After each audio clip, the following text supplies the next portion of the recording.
the bleak atmosphere of the Kibbe Dome as well, because it was puzzling to me. Which is unfortunate because it is. There's a misperception, man. Like, they've always drawn well, and they're not drawn right now, and that's not good. Because the thing is, though, it is good because I think that there's a lot of optimism actually on what Idaho football could be, because right now they are not any of that, and I actually think that sets them up. We're going to talk about all that here in the Montana Football Hour. We're also going to take you all the way around the state.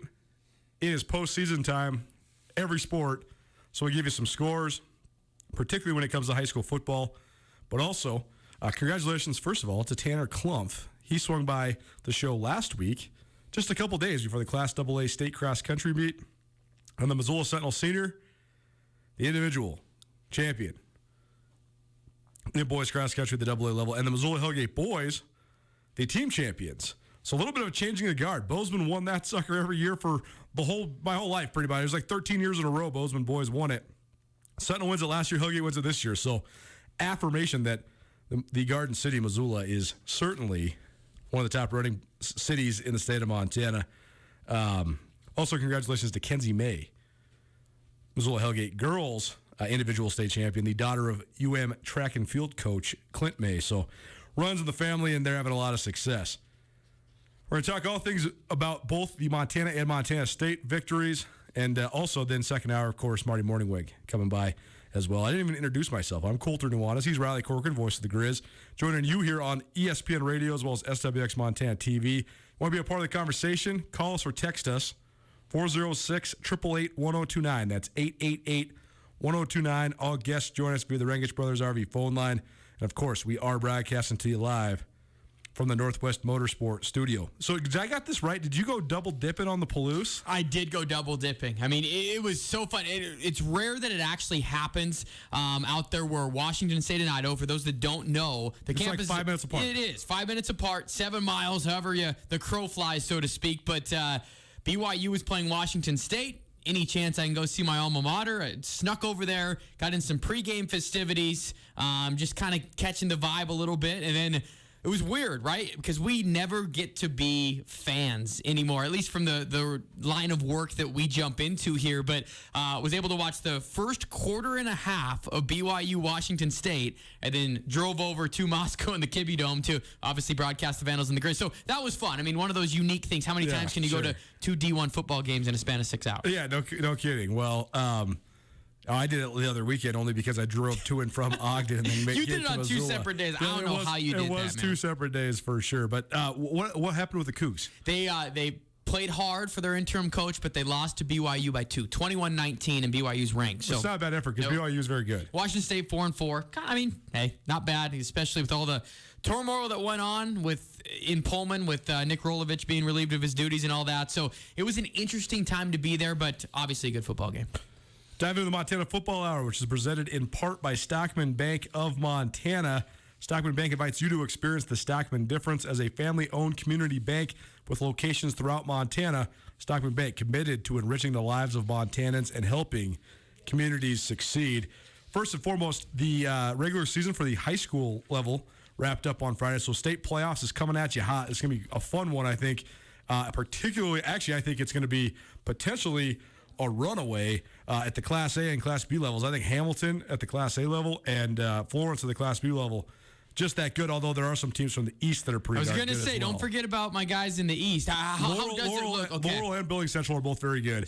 It's been very interesting because the way that it's shifted. The West dominated for a little while with Dillon and a couple of the Northwestern teams. Whitefish won a championship in there. It's been all East lately. The Laurel, Billings Central, Miles City have been the three for like the last 3 or 4 years. Well, I just want the plug right now as we get into playoff season. It's just, I don't know how we get this done, whether it's a power poll of people that are well-respected that cover it year-round, but this whole predetermined who has the home field all the way through, it's just, it's time to be changed at this point. We need to make the team that's undefeated, no doubt number one, not leave time. I mean, I don't know. There's a way where we make this where it's not predetermined who has home field every year. Last Thursday, Missoula Sentinel punched their ticket to be the number 1 overall seed. They are the defending state champs. They enter the Class AA playoffs with 18 victories in a row.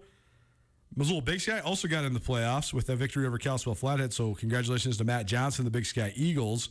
Then a couple crosstown games on Friday night that determined some seeds as well. Helena High stayed red hot. They beat Helena Capital 21-7. Great Falls High is actually probably the hottest team in the state. This team started 0-4, and they've won 4, maybe even 5 in a row since then. They were having a hard time scoring points. Now they're not. Great Falls CMR was like that team that was the hottest team in the state a couple weeks ago, and now they've lost 2 in a row. So Great Falls High 35, CMR 21. So big win for Great Falls High. And then Billings West, they are fully keeping pace. I did say that I think that A and B have definitive favorites. Although Sentinel's on such a huge winning streak, I don't think they're a definitive favorite at the AA level because Billings West is so good too, and their only loss was in the season opener by a field goal. You called that game. Yes, it will be great drama to watch AA because everybody, and I mean everybody, expects it to be Sentinel against West playing in the state championship game. Well, there's a lot of contenders, 5 on each side of the bracket, that want to try and knock off those two. And trying to play with that pressure, we all know how tough that is. So it'll be fun to watch AA. Everyone expects Sentinel and West, but hey, if they don't bring their A game, there are a lot of worthy contenders that can knock them off. The Montana Football Hour presented in part by Brett's RV and Marine. Brett's RV and Marine is the largest of all Montana RV dealers. They've been locally owned and operated for more than 50 years. They have more than 75 RV boats and brands to choose from. Stop by 4800 Grand Creek Road and start your next adventure with the premier RV dealer in Montana. All right, let's talk about the games that we were at respectively. We'll start with the day game. That was Montana State's game against Idaho State. This was one of the weirdest games I've ever seen. I ran into Josh Rollins, who's the father of Byron Rollins, before the game. He's a Missoula guy, but Byron, a Missoula Sentinel product, who's playing over there for the Cats. Also, Dylan Rollins. You mentioned BYU. Dylan Rollins is playing at BYU. By the way, Josh said he's redshirt and he's liking it down there in Provo, so good for him. Gatorade Player of the Year last year, Missoula Sentinel. But he said, hey, I think that Chase Benson might have tweaked his back. He might be limited today. And I was thinking, that's interesting. And then as anybody that listens to this show knows, I scream and yell about how I think Chase Benson is the best player on the Bobcat defense. He doesn't get a ton of stats. That's typical for a nose, but he is the spine of everything that they do. He allows everybody else to be good. I think that Idaho State was going to have a ball control strategy coming into this game anyways because they were very overmatched in a variety of ways, including playing a walk-on true freshman quarterback against one of the better pass rushers in the country. I think they wanted to try to protect him. But then that said, you got Callahan O'Reilly, also junior inside linebacker, who's a starter next to Troy Anderson, out. And I think Idaho State doubled down. Mike Farrader, former Grizz wide receiver. They ran the ball early and often, but it was the strangest game I've ever seen because usually when you see 54 rushes for over 220 yards and a time of possession of almost 43 minutes, you think, well, that team won. They didn't win at all. It was not close ever. It was really, really weird. I mean, Montana State scored a touchdown to go up 27-9 with 14 minutes to go in the game. Idaho State got the ball back, and they ran the ball 13 consecutive times and then didn't get any points out of it. Wow. It was almost as if they were trying to mitigate the gap because they couldn't stop Isaiah Fonse. They couldn't stop Montana State. And so it was very, very strange. But all that said, Montana State finds another way to win. This was probably like the fourth version of the way that they figured out to win, but a 27-9 victory for the Bobcats over Idaho State, and now Montana State 7-1 going in their bye week. Well, it was crazy because really when you look at both teams' box scores, the strategy was the same on both sides to where pound the rock, right? Yep. Isaiah Fonse did it. Montana State controlled that. Idaho State wanted to run the ball. But then the lack of quarterback efficiency. Was there weather in Bozeman? Because both were under 50%. There was not. Matt McKay was the model of efficiency. The first 6 games of the year for Montana State, he did not look good against Weber State, but we're going to get to that in a minute. Weber's defense proved to be the real deal as they went into Cheney, and Weber State gets one of the upsets of the season so far, knocking off number 2 Eastern Washington. But McKay was even more shaky in Bozeman. Are you noticing common themes? He's not functioning. He's not processing it very well. That said, though, I will give Matt McKay all the credit in the world because he made a couple of the worst throws I've ever seen him make early. He was horrible. I mean, he was getting booed at Bobcat Stadium because he overthrew a screen pass. They had this wide open tight end flare, and he threw it 20 yards past the guy. Like, you could tell he was very frustrated. You know, they were trying to pick him up. He was very down on the sideline. All the credit in the world, though, because he came back and threw 2 dimes that were touchdowns in the fourth quarter that helped widen the gap. So McKay finally, he has not been up and down. He's been nothing but up this year. Now he kind of had his downs. We'll see if he can sort of steady out. But then, to me, the number one impression of this game was, first, Montana State was shorthanded. No Chase Benson, no Callahan O'Reilly, no TJ Session, no Tyrell Thomas, so 4 starters out. But more than anything, though, my biggest impression from this game is that Idaho State is totally different than I thought they were going to be. You think Bengals, you think up-tempo offense, run and gun, can't stop anybody. Good skill guys. Good skill guys, can't stop anybody. I thought that a couple of Idaho State's best players were their offensive linemen that were young guys, but very high potential. A couple really tough tight ends, I thought. And I thought they ran around and they were at least not scared on defense. It was very interesting because you can tell that they don't have the piece to do what they really want to do without Tyler Vanderwall there, but they actually hung with Montana State from a toughness perspective. They just didn't have any players to make plays. Well, it's kind of like an identity crisis, right? Because for Idaho State, when I watched them in the spring, and I don't know, we take it with a grain of salt, I watched them play Eastern Washington in the spring. And style of game obviously is dictated by what Eastern wanted to do there. But Tyler Vanderwall was chucking it around. And he's pretty good, right? He's really good. And there were some skill guys that were freshmen. I'm thinking, watch out for Idaho State. And then you kind of look at how their box scores have morphed. And again, I say box scores because I haven't gotten to see them live this year. And it's kind of like an identity crisis. I guess update people as far as that don't know with Tyler Vanderwall, the Wyoming transfer, but he's been out now. So Tyler Vanderwall's been out for a while. He's been out since like week 2. Okay. They're going with Hunter Hayes, the true freshman who's a walk-on from Cody, Wyoming. But he did beat UC Davis. Hunter Hayes for sure. Okay. So I guess that was my biggest impression walking out of it was it actually didn't surprise me watching Idaho State that they beat UC Davis. They can turn it up and be kind of tough.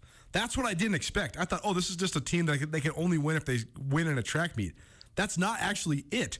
I think they beat UC Davis with what kind of I saw, which was toughness. Well, they did, and that was a final score of 27-17. But if you look a little bit closer, it was 24-3. So they were tough. They were stopping them. It was defense, and in the trenches is how they were winning. So it's very bizarre this year. And I think, and not to beat a dead horse, but I mean, my goodness, for this year, maybe more than any of the rest, the Big Sky Conference is about the haves and the have-nots. Yep. And there are 6 teams that legitimately have a path to the playoffs now with Weber State winning, which we're going to get into.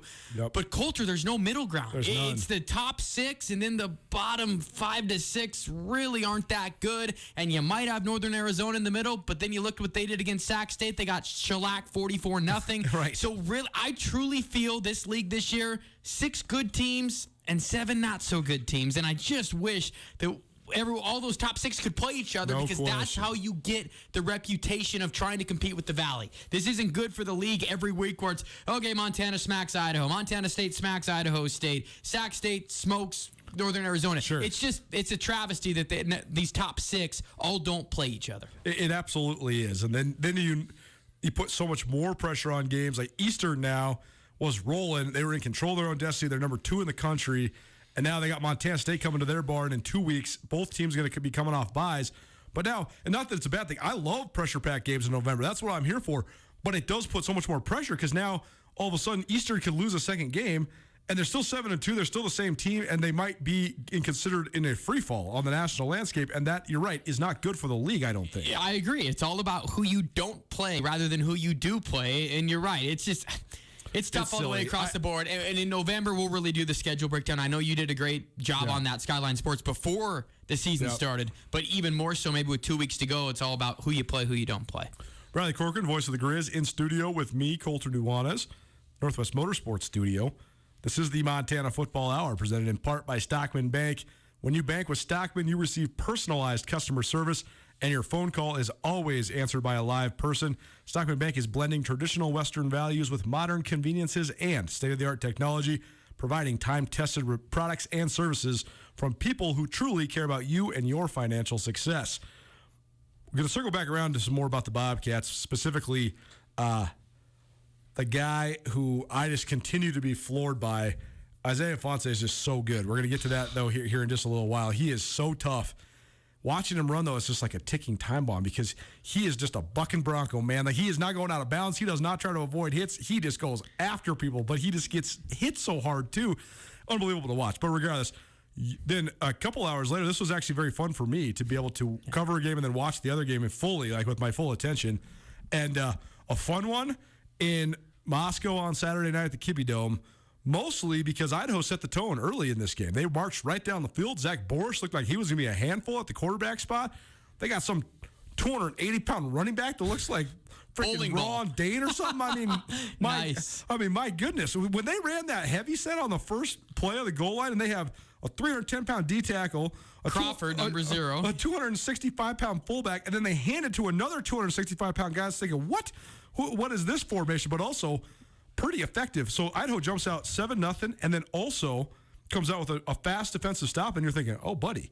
About halfway through the first quarter, my brother and I look at each other like, all right, game on, Vandals. Let's go. Let's see what you got. But I think actually the fact that the Vandals set the tone early, it sparked the Grizz, and then once the Grizz caught their spark, they returned. They returned. This was a return of the team that we thought that the Grizz could be, and they played with their hair on fire for the last 3 quarters, just smothered Idaho. You set that up perfectly because I think this Montana team, and we've talked about it, right? They've been in a bit of a lull ever since the Eastern Washington game, where even going into the week, it's more of, okay, what Grizzly team's going to show up, who's going to be available, which we'll get into, and what Idaho team is going to show up, because they are more than capable. I mean, they were up 28 points on Portland State at home. They've got the pieces in place, but then they get beat by 50. Here's the best thing I can say. When we're talking about the haves and the have-nots, there's a handful of players on Idaho that would start for the best teams in the league. Yes. None of the other teams in the league have anybody that would start. Like Davis Alexander might be able to get into a starting lineup, but very few guys on other teams in the bottom half of the league would start anywhere. Very few. Trey Walker would start a lot of places, man. Like, Trey Walker's a really good player.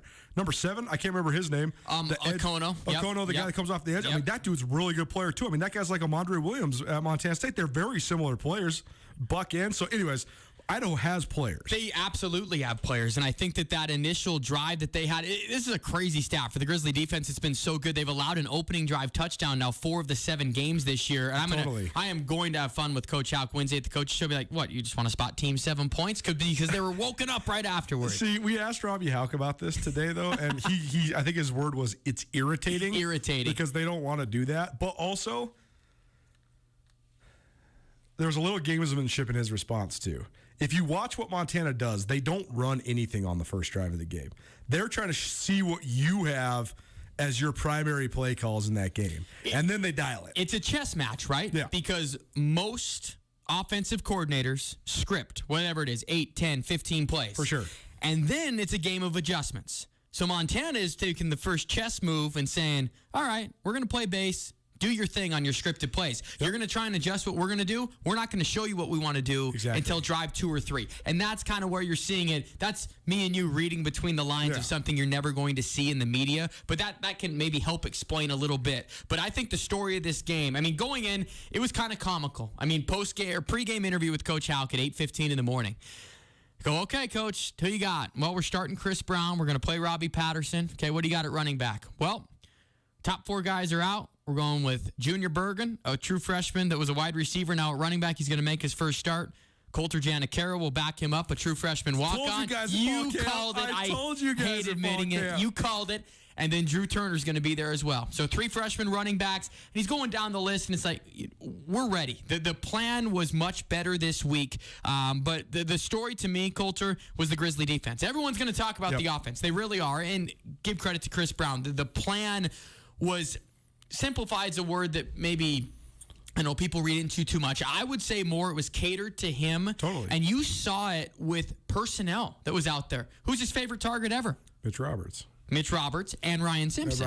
Ryan Simpson from Bozeman High. Ryan Simpson played more snaps in this last game than he had in the rest of the games combined. He was out there more. And they knew the running game was maybe going to be a little bit limited or predictable to where they divvied up a lot of what they wanted to do in the passing game. You saw them take shots downfield. Mitch Roberts, a new career high. Sammy Akem was more involved. 7 catches for Sammy. It almost seemed like a regularity that had not been there in the last couple of games. And they really started getting in a groove offensively. They put in Robbie Patterson, which Coach Houck told us was going to be the case. And watching them at practice leading up to it, I was wondering when Robbie Patterson was going to enter. He is a perfect change of pace guy for what the Grizz want to do. Every 3rd or 4th series, whether it's a couple plays, run the Wildcat just to get the defense on the heels, right? When Chris Brown was in there, I thought, and you can come in on this as well, I thought against Sac State, of course, when they were struggling, but they were very predictable offensively. They took that out of play against Idaho. But back to the story of the game, it was the defense. The Grizzly defense played like what we saw, I would say, the first 3 games of the year where they were putting up video game-like numbers. After that opening drive, Idaho had just 22 rush yards the rest of the game, and they really stymied that attack.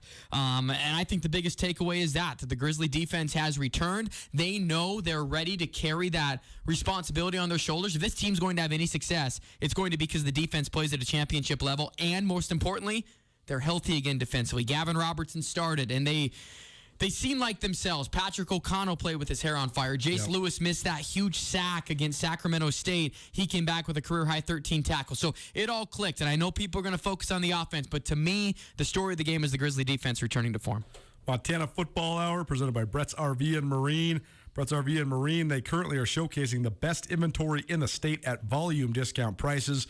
They also have a great service department that stands behind their products. Brett's RV and Marine has been family-owned for more than 50 years. Stop by 4800 Grant Creek Road and start your next adventure with the premier RV dealer in Montana. The Grizz, this is why the arc of a football season is so fascinating to me, because teams, they just ebb and flow so much. And in their essence, oftentimes they are what you always thought they were, and in other times they completely go away from that. And that's where teams, I think, fall apart. When a team has this identity and then it changes so much that they lose their identity, that's when you have disastrous seasons, right? Like when the Bobcats were rolling and had won 3 straight Big Sky titles, and then they couldn't, all of a sudden they couldn't stop anybody on defense. They didn't know how to play because that was the whole way that they were trying to win. I personally think that half of Montana's offensive struggles the last couple of weeks have come from the defense not being lights out.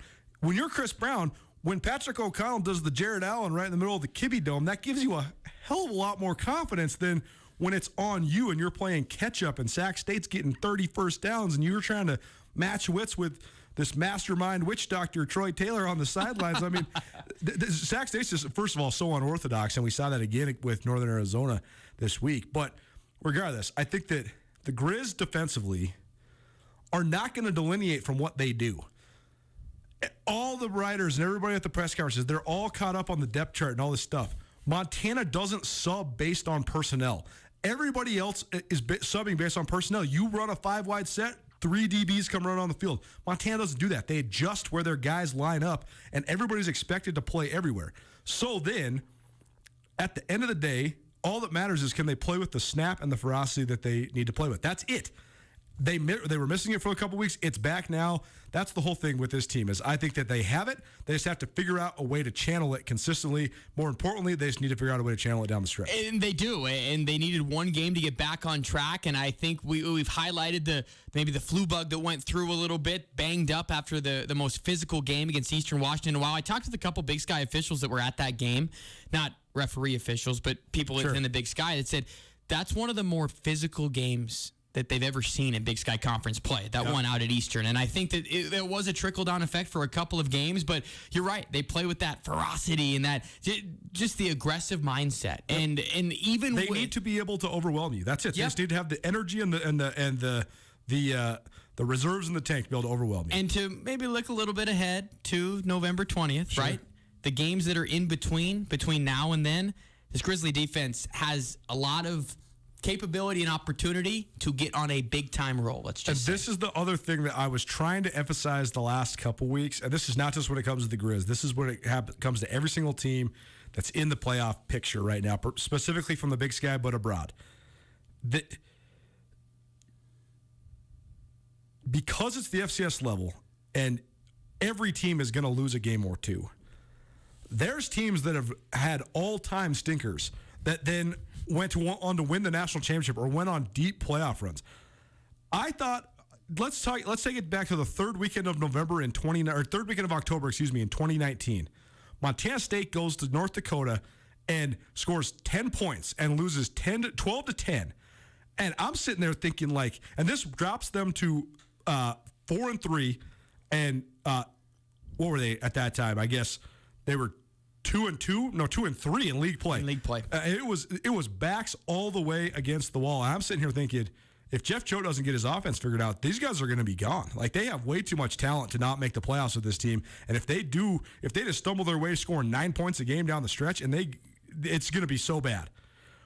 Well, then the next week, they score 45 points in the first half against Southern Utah, and boom, 7 wins later, they're in the semifinals for the first time in 35 years. But I've seen this before with Coach Houck's teams, too. I remember 2004, they got licked by Sam Houston. It was a night game down there. They couldn't. Third game, fourth game of the year, right? Fourth game of the year. It was a 12-game schedule that year, so I think it was the fourth game. It was like the non-conference finale. They got destroyed. Well, then that team caught fire in the middle of the year. They got Sam Houston back in the playoffs, got him up to Missoula, whipped them. So I guess what I'm saying is, I remember when Eastern Washington came to Montana State in 2010, lost 30-7. That team didn't lose again. They won 11 in a row. So I guess what I'm saying is you can have an all-time bad game. The next game to get it right, if you get it right, bam, you might be off and running. So this could be what this is for the Grizz. I absolutely agree with you on that. And even from the Montana State side of things, which people are shocked that I'm going there, but you look at it where you don't play your best, even in wins, like against Idaho State, right? I mean, This week, it wasn't pretty. It's not going to be one that people will remember down the road. But to be able to use it and pivot in a positive direction, that's where you see the good teams. And to know that there's still so much down the road. And we might get into the national stuff today. It'll be more relevant towards the end of the season. But this year, Coulter, is shaping up that it could be one of the more wild FCS playoffs, I think, than in previous years where it's North Dakota State and maybe one or two contenders. Totally. They're a legitimately, South Dakota State, Montana, for a lot of people, that was number 1 and number 2. For most of the year, or at least in September. Well, now they're sitting at 10 and 11. I think there are legitimately 7 or 8 teams that now think that they could win a national title. There will be upsets. It will be crazy. Back to the original point of put your head down. You're playing your best when it comes to late November. These little blips in the radar, hard for fans, hard for message boards to comprehend them, Coulter, that the sky is not falling. But yes, especially when they happen in October, there's a lot to go. You knew where I was going with it. That's my favorite part, though, about, first of all, I love all the people out there that are so passionate about all this stuff. It is great. We do love you. I feel bad it affects you emotionally so much sometimes, but we do love you for sure. But that's my favorite part about the retrospective or like the revisionist history of fan bases. Bobby Houck has won at an incredibly high level since he's been in Montana. But it's not like the guy went undefeated for 10 years in a row, you know? It's like Coach Houck keeps saying. He keeps getting asked all these questions, and he keeps saying, if you guys have ever played sports, you lost. You lost before. Sometimes you lose a big game. It just happens. It's just the way that it is. And so I agree. It's not necessarily the end of the world. Speaking of losses, a big loss on the Inferno on Saturday. And I got some questions about replay booths and a certain rule that I just can't stand. Oh, my gosh. All that and more. Keep it right here. It's Montana Football Hour here on Nuanez, now ESPN Radio. Hi there, it's Les Schwab Tires, introducing the new Backcountry AT2 for a quieter ride with improved performance in wet conditions. Because when it comes to keeping your family safe on the road this winter, the right tires help you feel prepared for anything. Mom, hey Mom. Well, almost anything. Plus, save up to $130 when you buy Quatrack tires with financing. Les Schwab Tires. Limited time offer. Terms and conditions apply. See leschwab.com/sale for details. Compass Barbershop is Missoula's retro barbershop and salon for everyone. From precision cuts and shaves to facial waxing, Compass Barbershop has it all. And now through November 15th, book your shave or beard trim and haircut with Jason and get $15 off. With convenient online booking, it's easy to schedule your appointment today at compassbarber.com. Don't forget to book with Jason for the shave and cut special. Find your way to Compass Barbershop, open Monday through Saturday on the Hip Strip at the corner of Modern and Retro. Open your new Stockman Bank account anytime, anywhere with online account opening. Now, you can open an account in minutes on your laptop, tablet, or mobile phone. It's convenient, simple, and secure.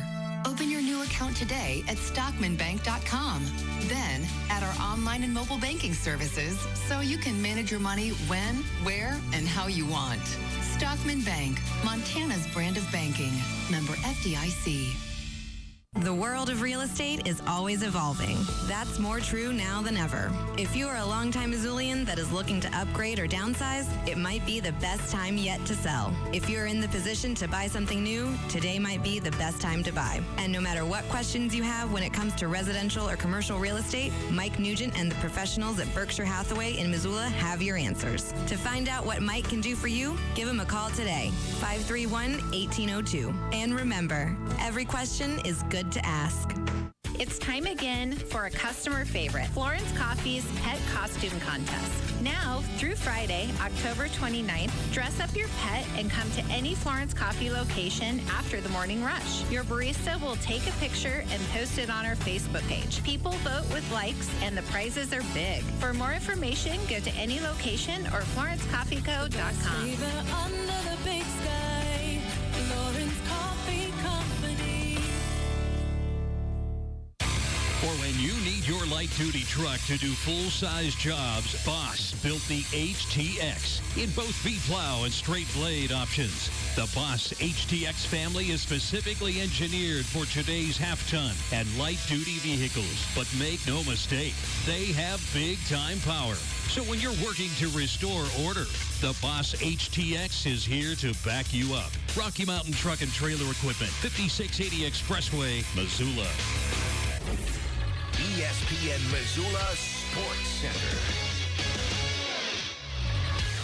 The Little Brown Stein will be staying in Missoula. Hello, I'm Coulter Nuanez. Montana went to Moscow and trounced rival Idaho 34-14 on Saturday evening. Mitch Roberts, a junior wide receiver out of Missoula Sentinel, caught 7 passes for a career-high 145 yards to pace a Grizz offense that looked improved in Chris Brown's third start at quarterback. The Montana defense rolled up 6 sacks and held Idaho to 16 first downs as the Grizz won the battle for the Little Brown Stein for the 7th consecutive time. Montana defeated Idaho in all 3 matchups since UI returned to the Big Sky Conference in 2018. And UM has not dropped a game to Idaho in the 21st century. Montana State won for the 7th straight time despite being short-handed, posting a 27-9 victory over Idaho State. The Bobcats were without all Big Sky defensive tackle Chase Benson, starting inside linebacker Callahan O'Reilly, starting nickelback Tyrell Thomas, and starting right tackle TJ Session. Idaho State possessed the ball for nearly 43 minutes, yet did not score a touchdown. Isaiah Fonse rushed for 165 yards and a score, while Matt McKay overcame a rough start to throw a touchdown of 65 yards to Willie Patterson and a 29-yard score to Lance McCutcheon in the fourth quarter to help boost the Bobcats. And finally, in Cheney, Eastern Washington missed an extra point with less than 2 minutes to play, and Weber State held on for a 35-34 victory over the Eagles. The win keeps Weber alive in the playoff race while handing EWU its first defeat. This 102.9 ESPN Missoula Sports Center is brought to you by Aspen Sound.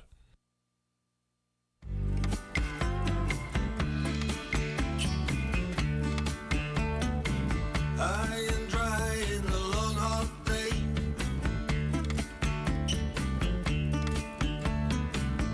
lost and lonely every way. Got the flats all around, sky up above.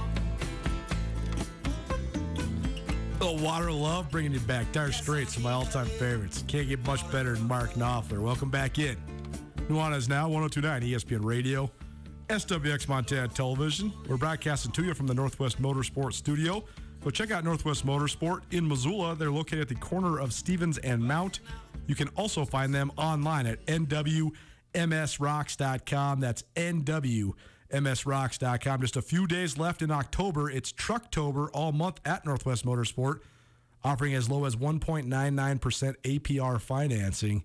So visit Northwest Motorsport online, nwmsrocks.com. More here on the Montana Football Hour, presented in part by Stockman Bank of Montana.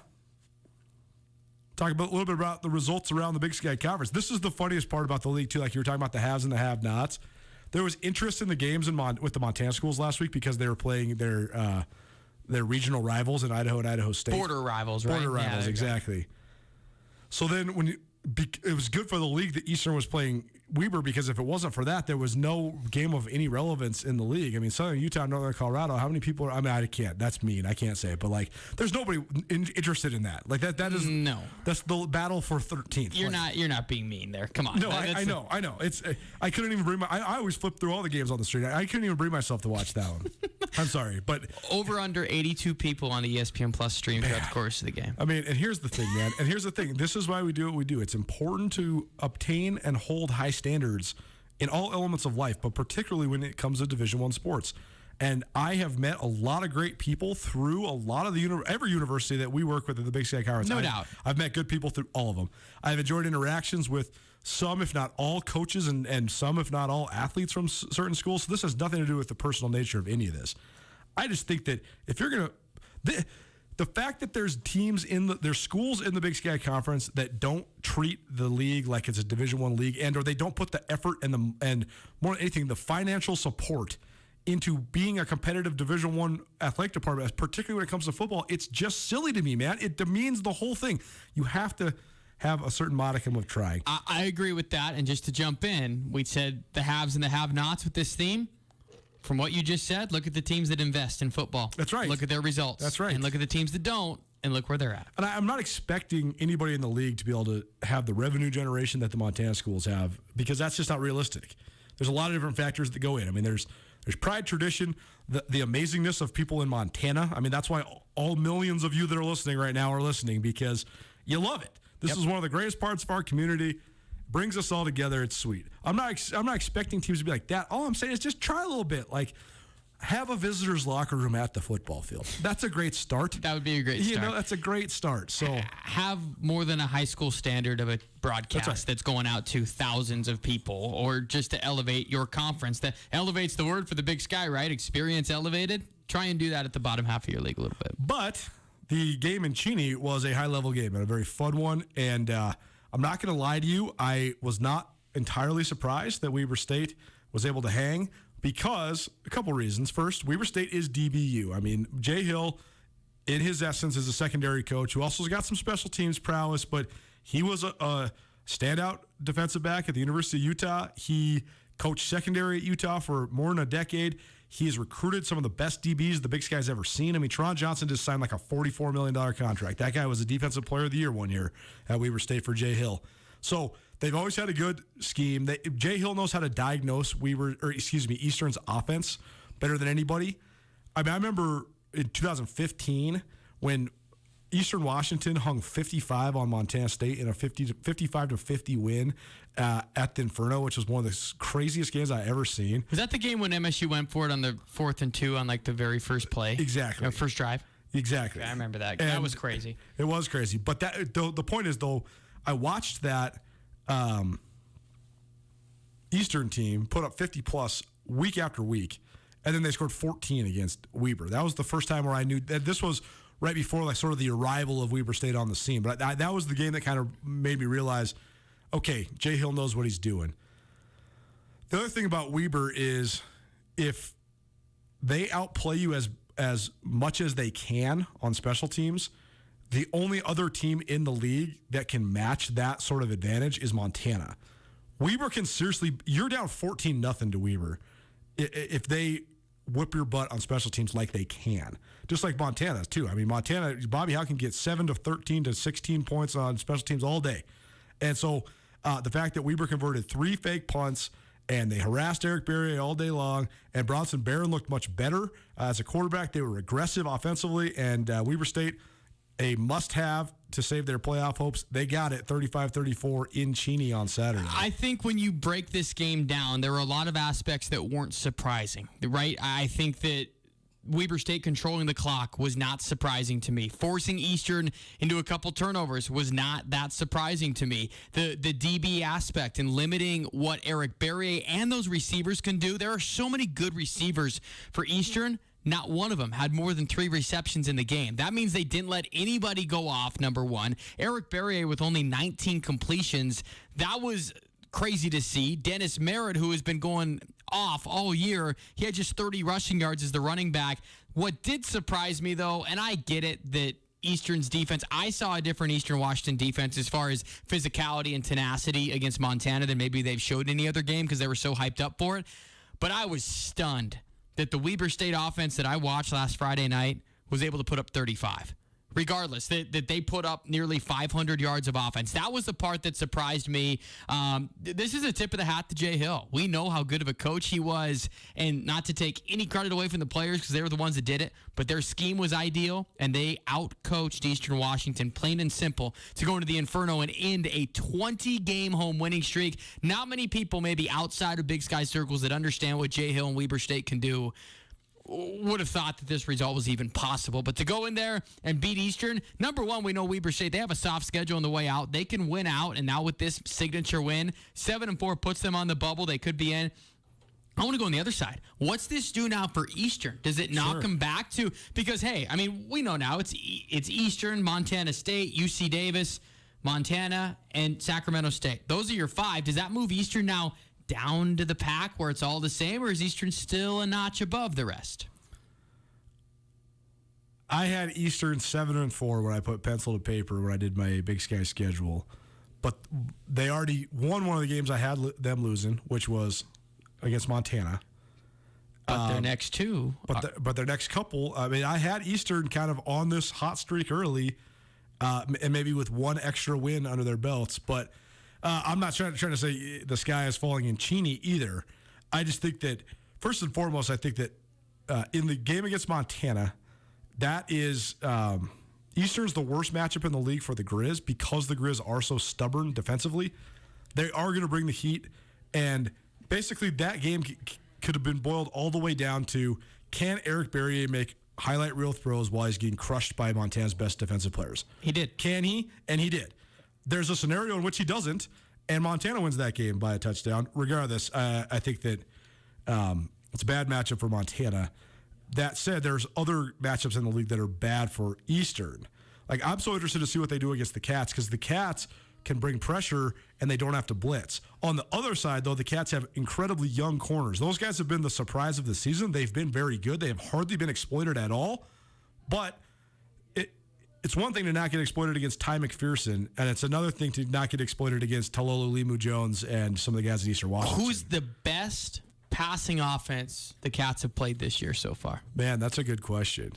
Because I'm struggling to even find one team that passes the ball well that the Cats even play. Yeah, because Idaho State didn't really even try to throw the ball. They would have been. That would have been the answer if they would have had Vanderwall, but they didn't. Cal Poly wants to throw the ball, but they can't do it very well. Not yet.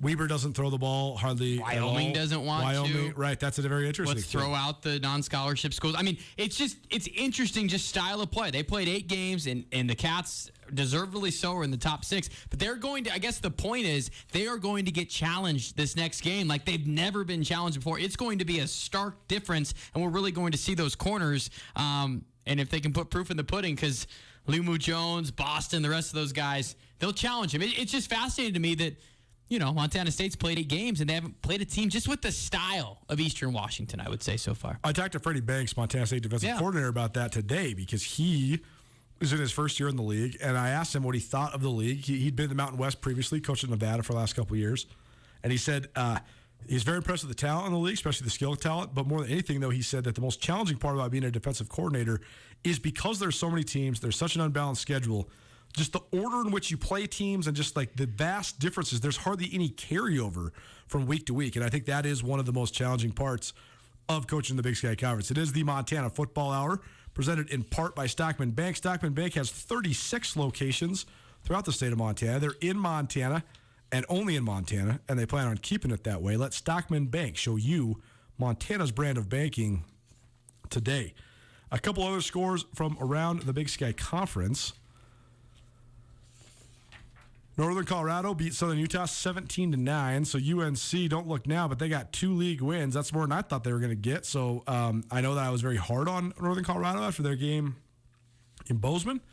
But, hey. They won a couple thrillers, 17-10 to NAU and 17-9 Southern Utah. But you're right. Hey, for Northern Colorado, they got 3 wins, man. That's 2 wins more than I thought they were going to get. Yeah, no, and a road win too. Absolutely. I mean, if you are them, you cannot.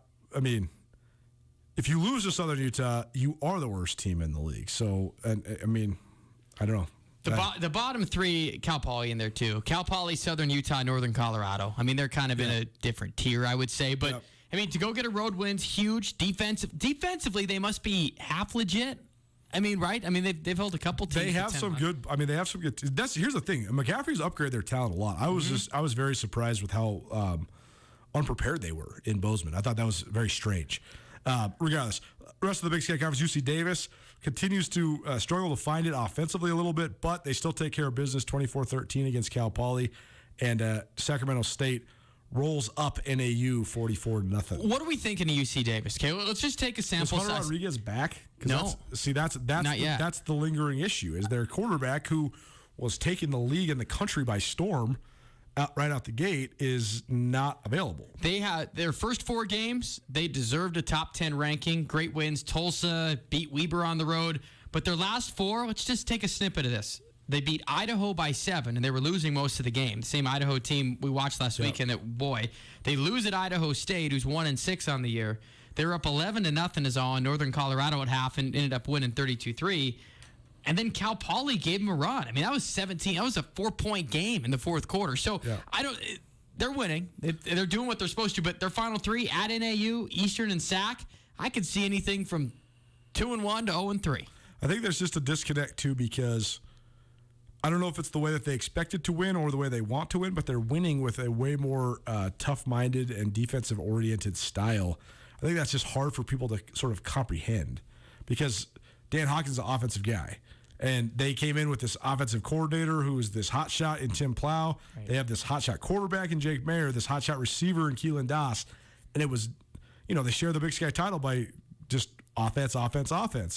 There's another example of a team that got whipped and then turned the corner. It was UC Davis in 2018. Montana destroyed Davis that year, and then that Montana team missed the playoffs, right? Yep. And Davis won the Big Sky Conference Championship, shared it at least. So, again, the response after losses is key. But I don't know. To answer your question, Davis, I think it's just confusing because they have proven they can win in a different fashion. I just think it's hard for people to really comprehend that's the way that they're winning. Well, just thank goodness for Dan Hawkins and his son Cody is the OC that they have Yolonzo Gilliam, because I think he is single-handedly carrying them offensively. He's a dual-threat running back that is kind of all over the place, that just does he covers up a lot of deficiencies, I guess is the best way to say it. So UC Davis, they're another team that's, their record's great, but what have they really done so far? So it'll be fascinating to see down the stretch. We are getting into some big-time matchups. I mean, next weekend you have the Eastern Cat game. In 2 weeks you have Eastern Davis. In 3 weeks you have Sac Davis. I mean,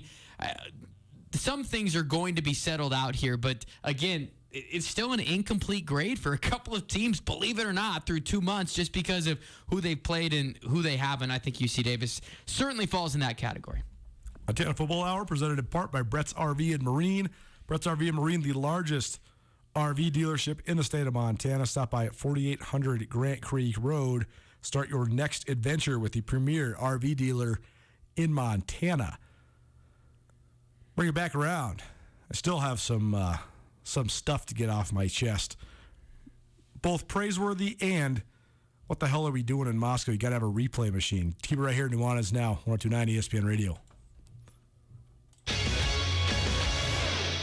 Introducing Sportsbet Montana, powered by the Montana Lottery. Join in the excitement of Sportsbet Montana by betting on your favorite sports and teams, both collegiate and professional, including NFL, NBA, MLB, MMA, NASCAR, and more. There are multiple ways to bet, including in-game, which gets you in on the action live as the game unfolds, and parlay betting, where you have the chance to win big. Sportsbet Montana is secure and interactive. Learn more at sportsbetmontana.com. Why build a work history at a job when you can build a future in your own business? Westpac Wealth Partners is looking for entrepreneurial-minded people who are ready to take their future into their own hands. Nick Tabor and his associates provide clients with financial tools and tested solutions for navigating this complex financial climate. Westpac Wealth also has a work culture that has been recognized as a best workplace in Fortune magazine. If you're ready to start building a business in a long-term career, apply at westpacwealth.com. Westpac Wealth Partners, LLC is not an affiliate or subsidiary of PAS or Guardian. Insurance products offered through Westpac Wealth Partners and Insurance Services, LLC, a DBA of Westpac Wealth Partners, LLC. Over the past several months, we have seen a lot of people come to our doors looking for a specific vehicle. They know what they want, they just can't find it. Let us do the legwork. We have the resources to help you find the car you're looking for. If the vehicle you want is a 2017 Range Rover, we'll help you get into that car.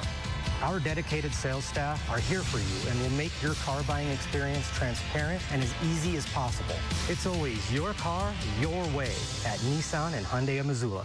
Colter Nuanez here from your favorite daily sports talk show, Nuanez Now. I know most of you are like me. You keep your precious car outside in this frigid Montana weather. If you want to change your outlook on those freezing Monday mornings, do what I did. Get yourself an automatic car starter at Aspen Sound. Aspen Sound will install the starter for you efficiently and keep you warm. Aspen Sound can also hook you up with sweet window tinting or a top-notch sound system for your vehicle. Stop by Aspen Sound at 1300 West Broadway in Missoula today. Feel the music at Aspen Sound.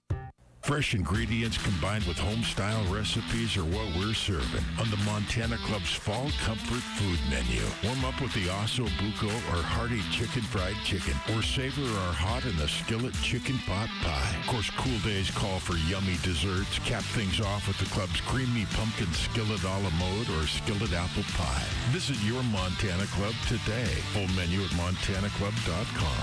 The Montana Club on Brooks and North Reserve, Missoula. In Italian, tagliere means to cut in two.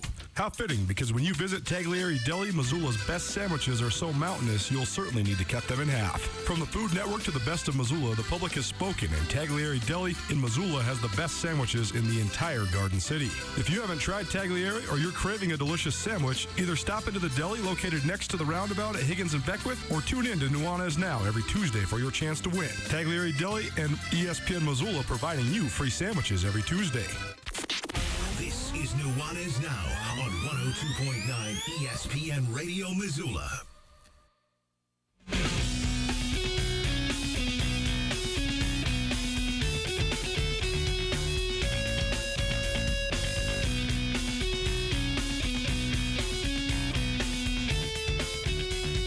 What up, what up? Welcome back. Little chili peppers for you here on a Monday. No such thing as a case of the Mondays when you're listening to Nuanez Now. It's ESPN Radio, SWX Montana Television. I am Colter Nuanez, my good friend Riley Corcoran, the voice of the Grizz. Joining me here for about 10 more minutes. It's Montana Football Hour, breaking down the weekend that was. Marty Morningweg's here. So the Monday afternoon quarterback with Coach Marty. That's coming at you here just in a minute, but a couple more things to get to. Will you ask Coach Marty about Joe Burrow against Lamar a little bit? Oh, I want to know what he thinks of the old Bengals, the number 1 seed right now in the AFC. Are you kidding me? I mean, I don't think anybody had it on their radar that Jamar Chase was just Terrell Owens reincarnate. Like, what? I knew he was going to be good. Did you see that spin move touchdown he had? Dude, he's a freak, man. Like, I got him on my fantasy team as a guy I thought I would like plug in during bye weeks or something. I played him the first week. Dude, he's like the number 1 fantasy player in all football. And do you remember all those armchair quarterbacks back in the draft going, why didn't the Bengals take an O-lineman? They need an O-lineman. Right. Mm-hmm. Who's laughing now? Anyway, I always listen to that segment on my drive home with you and Coach Marty, so I want to hear a little Joe Burrow action. Gotta love it. Montana Football Hour presented in part by Stockman Bank of Montana. Stockman Bank has 36 locations around the state of Montana. They're only in Montana, and they plan on keeping it that way. It's banking for Montanans by Montanans. Let Stockman Bank show you Montana's brand of banking today. The polls are out. Eastern Washington no longer the top-ranked team out of the Big Sky Conference. The poll for the Stats Perform FCS Top 25, Sam Houston remained number 1. North Dakota State up to number 2. Southern Illinois up to number 3. Villanova up to number 4. James Madison up from 7 to 5. Montana State, the top-ranked Big Sky Conference team, up from 8 to 6.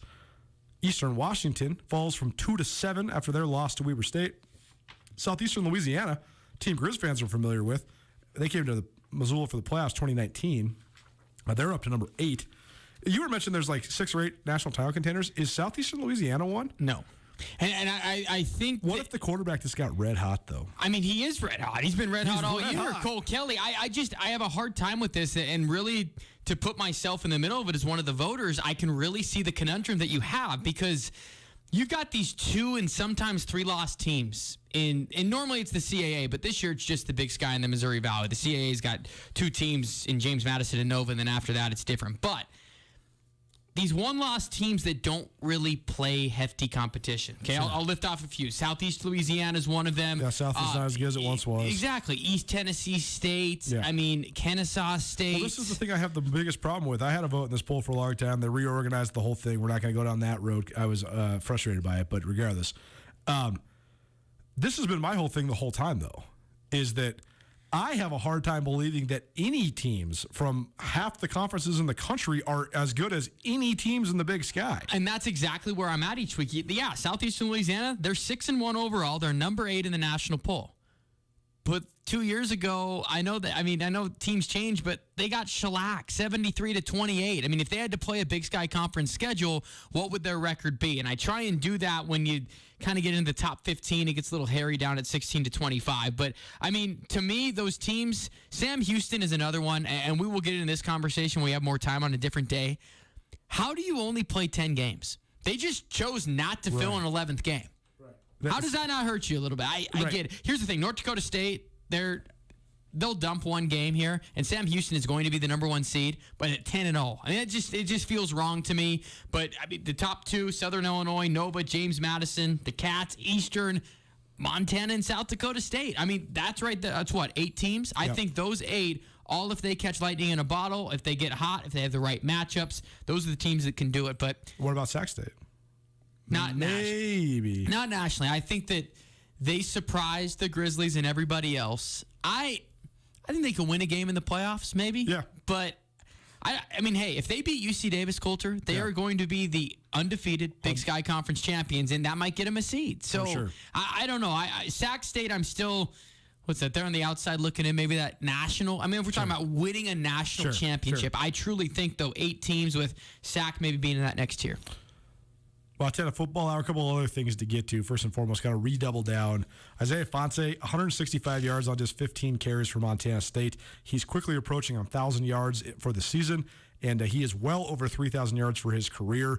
He is going to make a run if he stays healthy at Ryan Elliott's program record for rushing yards in a career.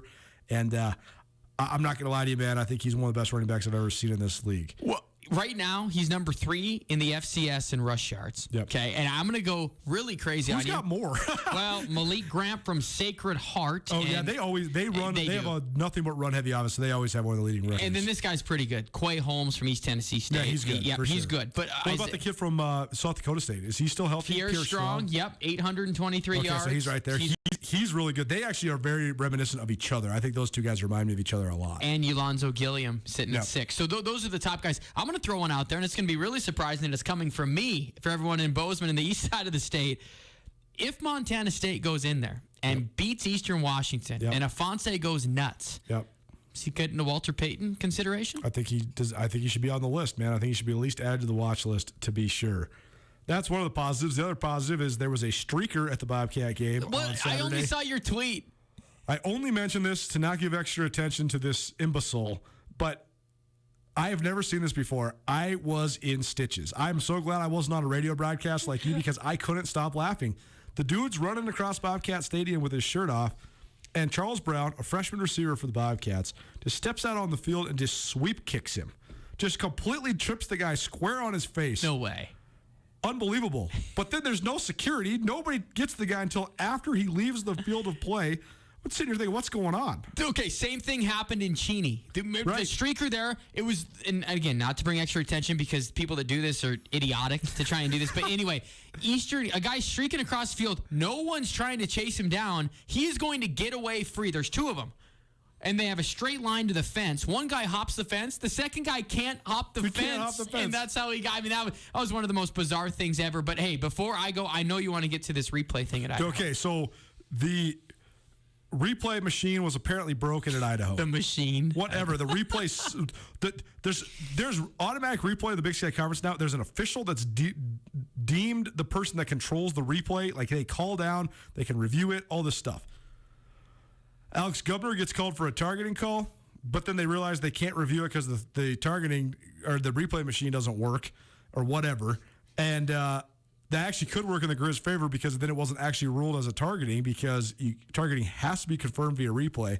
But this was one of 3 plays that then went to replay and it just didn't exist. And so I get that I know better than anybody. We work in radio, technological stuff happens, whatever. This is a brutal and detrimental thing to the product at large. You can't control the human error of officiating. You can't. But you have to have your technology working. They have to. If the league wants to have an ESPN Plus deal, everybody has to be held to the same standard. Could you imagine if that happened on one of the say it happened in the Montana Eastern game? Right. Would you really, truly have a national audience? I mean, It doesn't matter who's watching and it's embarrassing, number one. We got alert of it in the radio booth. We didn't really talk about it too much because I don't like hampering on that stuff, but it was down in the 3rd quarter. I mean, it was down even late first half. But when you're talking about crucial calls, not only to change the impact of a game and certain plays, but even more so with this. I mean, Alex Gubner, by way of the rule, is out for the first half of this game. If you went and looked at the replay, it was clearly not targeting at all. So it's just tough, and I don't quite understand because, Coulter, mention it with colleagues, maybe even around the FCS. But have you guys ever had really big issues with replay? No. So it just seems to be a Big Sky deal, and I know they use DV Sport, but regardless, it's not a good look. It's a terrible look for the league. It just seems very amateurish. By the way, Montana number 11, Sac State number 15, Weber State number 23. That rounds out your rankings for the week. So that's how many teams that are ranked, by the way? 6. And how many do you think you're going to get in the playoffs? Man, I'm going to ask you this every single week, right? I have a pessimistic view because I just think that the Big Sky always gets screwed because I just don't think that people pay attention to FCS football west of the Mississippi. I'm telling you, 5 are going to get in. 5 are getting in. I hope so. That's never happened before, right? 4 is the all-time record? All right. Should be interesting. This has been the Montana Football Hour presented by Stockman Bank of Montana. Let Stockman Bank show you Montana's brand of banking today, as well as by Brett's RV and Marine. Stop by 4800 Grand Creek Road and start your next adventure with the premier RV dealer in Montana. Riley Corcoran, voice of the Grizz, joining me as he does each and every Monday. What do you got this week? Anything cool coming out? Inside the Den podcast is out, rounding out our Hall of Fame episodes, and for me, quite the honor. I'm so excited. This Friday, the Hall of Fame banquet inside the Adams Center. So give people the deets on the. This is Wayne Tinkle, Skyla Cisco. Wayne Tinkle, Skyla Cisco, Brian Ayat, and Adam Bork, a decathlete, two-time All-American. Inside Dahlberg Arena for the first time. Plated steak dinner. Go to gogrizz.com. You can still get some tickets if you want to go. That's on Friday night. Big highlight for me. Looking forward to that. Coach's show on Wednesday night. And, hey, home game. I tell you what, I appreciate home games inside the state of Montana a hell of a lot more after going on the road and seeing what we did last week. Oh, buddy. Nuanez now, ESPN Radio. Monday afternoon quarterback with Coach Marty. All things NFL coming at you. Keep it right here, ESPN Radio. Did you know that Missoula Bone and Joints Outpatient Surgery Center offers total joint replacement surgery, spine surgery, and arthroscopic surgical repair? Our goal is to have patients comfortable after surgery and discharged later the same day to continue recovering in the comfort and safety of their own home. However, it's nice to know that overnight patient care in a private suite is available if needed. Missoula Bone and Joint, quality care from people who care. Open your new Stockman Bank account anytime, anywhere with online account opening. Now, you can open an account in minutes on your laptop, tablet, or mobile phone. It's convenient, simple, and secure. Open your new account today at stockmanbank.com.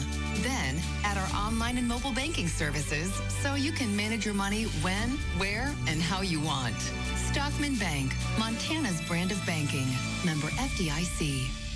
Who is Automated Living? Nick Anderson, born and raised in Missoula and a UM grad. He's a master of audio, video, and smart integration.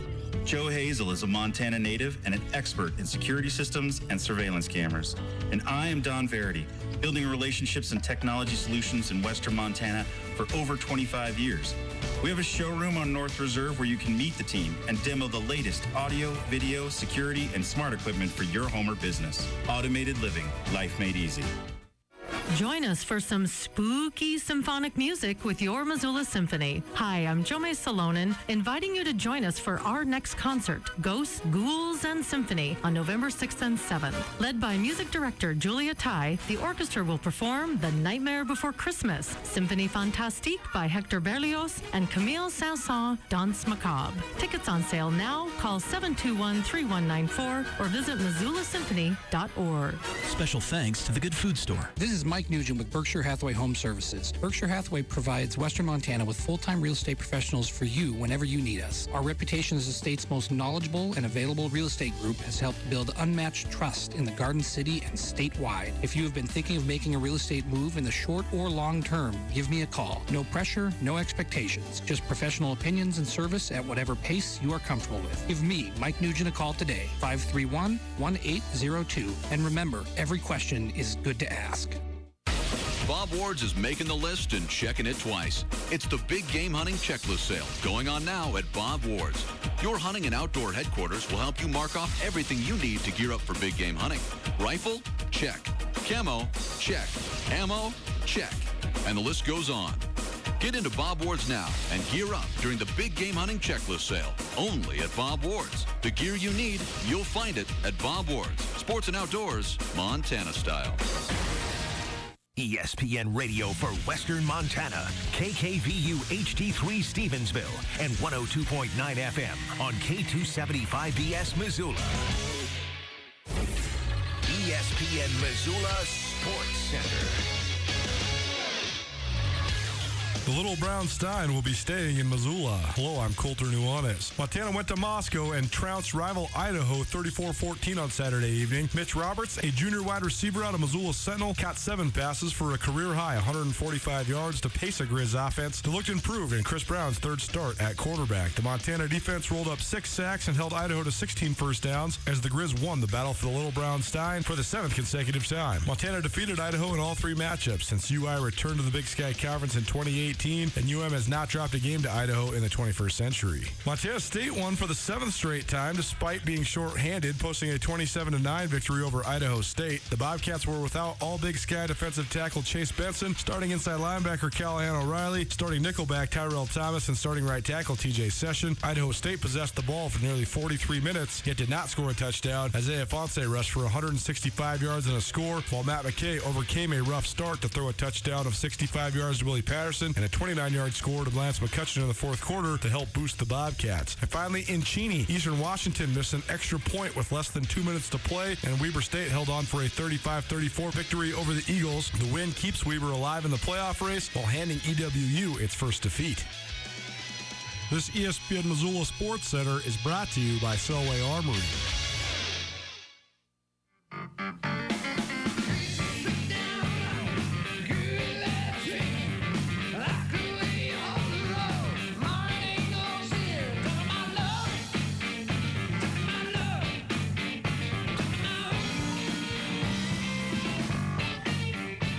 What up, Montana? Welcome back. Nuanez now, 102.9 ESPN Radio, as well as SWX Montana Television. I'm Coulter Nuanez.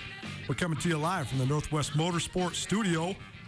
In the market for a new truck, it's Trucktober at Northwest Motorsport. That means as low as 1.99% APR financing.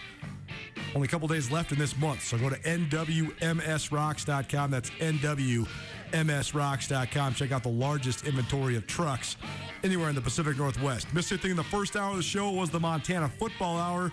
My good friend Riley Corcoran, the voice of the Grizz, joined me in studio to diagnose everything we saw both in Bozeman. I was over in Bozeman watching Montana State against Idaho State. He was over in Moscow watching Montana take down Idaho.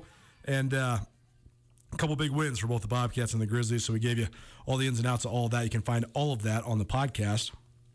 Proudly presented by Sportsbet Montana, Blackfoot Communications, and the Wingate by Wyndham Hotel. Monday afternoon marches on. That means it's the Monday afternoon quarterback with Coach Marty Morningweg in studio with us. This is presented in part by Brett's RV and Marine. Brett's has 75 RV boats and brands, offering the largest inventory under the Big Sky. Stop by 4800 Grand Creek Road. Start your next adventure with the premier RV and boat dealer in Montana today. Coach, we always like to get things started with what's going on with you personally. Got a couple boys. One's coaching in college football. One is playing at Carroll College. How'd the Morningweg boys do? Well, first of all, I thought we were going to put the pedal to the metal. Hey, let's go. Boom. 0-2. Big Bobby Cates team. Carroll College lost in the last seconds, as most people know in the state of Montana, I believe. And then Big Sky's team, they lost to a decent 1AA team, 17-14, had chances to win the thing. They're still in it because I believe they're 4-0 in their conference. So what are we in this for, right? What are the Grizz in it for? What are my sons saying? What's Carroll to win the national championship? Yep. So how do you do that? The first thing you need to do is dominate your conference and get into the tournament. And so that's where many teams are right now, right? Absolutely. Coach Morningweg, he coached in the NFL for more than 2 decades, but a player first and foremost at the University of Montana back in the early 1980s. And so I want to ask you, last week, Bobcats took on Idaho State, Montana took on Idaho. That was in your era. Those teams were 2 of the premier teams in the Big Sky Conference. You guys were sort of bringing Montana back. I know that your class and that kind of group of guys was kind of the first team that had real success after a pretty dormant time in the 70s. But, back then, though, Idaho State, like those domes, those were pretty innovative, right? I mean, what do you remember about the Idaho schools back when you were playing quarterback for the Grizz? Big rivalries, especially the University of Idaho, the Vandals. And I'll tell you, I knew we had it turned at the end of 1980, my freshman season, because we, for many reasons. Yeah. But nobody knew. Right. And then I believe it was 1981, and we beat Idaho State, which ended up, we were the only team to beat them. Because they went to win the national championship, right? They won the national championship that year. That team had Merrill Hodge and Marvin Lewis, so there was a whole bunch of reputable football names on that team. Yeah, there was many good players, and so we knocked them off. And then the Idaho game in 1981, I knew we hit it. We beat them in Moscow, and it was a huge win. And I'll tell you one reason why it was a huge win. Our trainer, the great Naseby Reinhardt. Legend. They should have, I got the first $5,000 on this if people want to go in, a life-size statue of him, a bronze statue outside of the arena. Yes, absolutely. Look up Naseby Reinhardt's background and see if you're with me on this thing. When so Coach Morningweg and I got to know each other, at least initially, run each other at the golf course, various different things, but mostly because of the Montana Football Hall of Fame, which I am on the board of directors for, and Marty was one of our recent inductees. But when we first started this thing 6 years ago, I remember I had never heard of Naseby Reinhardt. He was a little bit too old for me to heard stories. Like all the guys that I played or that played for the Grizz when I was in school, and like my brother's era and everybody, they've all had J.C. Boyda, who's great, and he's been the trainer there forever. He'll be one of those guys that people tell stories about forever too, because when you just have that job for 30 years, you just get to know so many guys. But I had no idea about Naseby Reinhardt. And so I'm the guy that puts together all the biographies, or I facilitate all that for our programs and stuff like that.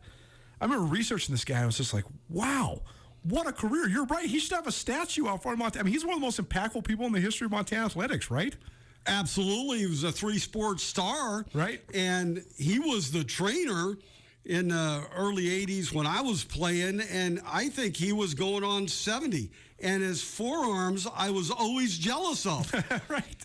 And talk about impactful. He was impactful to me as well. Yeah. He was one of those guys. He was an ex-athlete that was a trainer that I could tell him something that I was upset about or something that we needed to do, and he would absolutely, in his own way, put me right in my place in the direction that I should be heading. And I remember anything medical that I had, and I had a few of them now.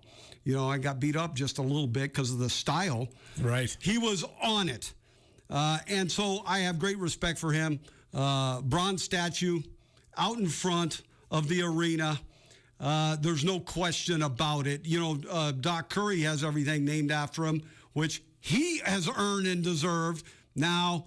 And I think Naseby, the training room's named after him as well. I think that's right. But I knew that it was a big rivalry because he, for some reason, I never got down to it, loved beating Idaho. Man, that's the thing is, I think that's why it's fun that Idaho's back in the league, because I do think that a lot of Grizz fans, Bobcat fans, people around the state of Montana are very interested in Idaho. They're very interested in Idaho, their presence in the league. It's a good rivalry. I just hope Idaho can figure out a way to get it rolling a little bit, because right now they don't have it rolling, and it's too bad for the league, because if they were good, it would be good for the league. It's the Monday Afternoon Quarterback with Coach Marty Morningway, joining me, Colter Nuanez, in studio. Another one of my favorite answers to a trivia question. The last time that there was 2 NFL head coaches that had the same alma mater for college, Marvin Lewis and Dirk Cutter, Idaho State. Yeah. How about that? Yeah, and I played against both. Both of those guys were like fifth-year seniors. Right. Dirk was a backup quarterback. I coached with Dirk. Dirk gave me a really good opportunity as a graduate assistant at the University of Texas El Paso, and he was the coordinator. And, of course, we've talked about it. That's where I first met Andy. We hired an Andy Reid, offensive of line course. coach. Yep. Yeah. And then Marvin Lewis, I've butted heads with him coaching so many different times. What a great defensive coach he is, and what a consistent head coach. I mean, absolutely. Yeah. So I know it was funny when his whole thing sort of came to an end in Cincinnati, because it was like he produced almost the same results every year, and that's ultimately what ended it for him, right? You just knew you were going to be 8-8 to 10-6, maybe one year to be 11-5, playoffs, maybe a playoff game or two. It was amazing. They were very consistent. Well, the problem was it was just one playoff game. That's exactly was right. The big problem. I'm not sure he ever actually won a playoff game, but he was in the playoffs a good portion of the time. And that is a heck of a trivia question right there. I would not have guessed that. Amazing, right? Yeah. Idaho State. You never would have Big thought. Sky. Hey, the Big Sky guys, I'm just telling you this. In the NFL, very, very proud of the Big Sky Conference. Very close-knit with all, even if they don't know each other. They have great pride in a Big Sky player on the opposing team. Absolutely.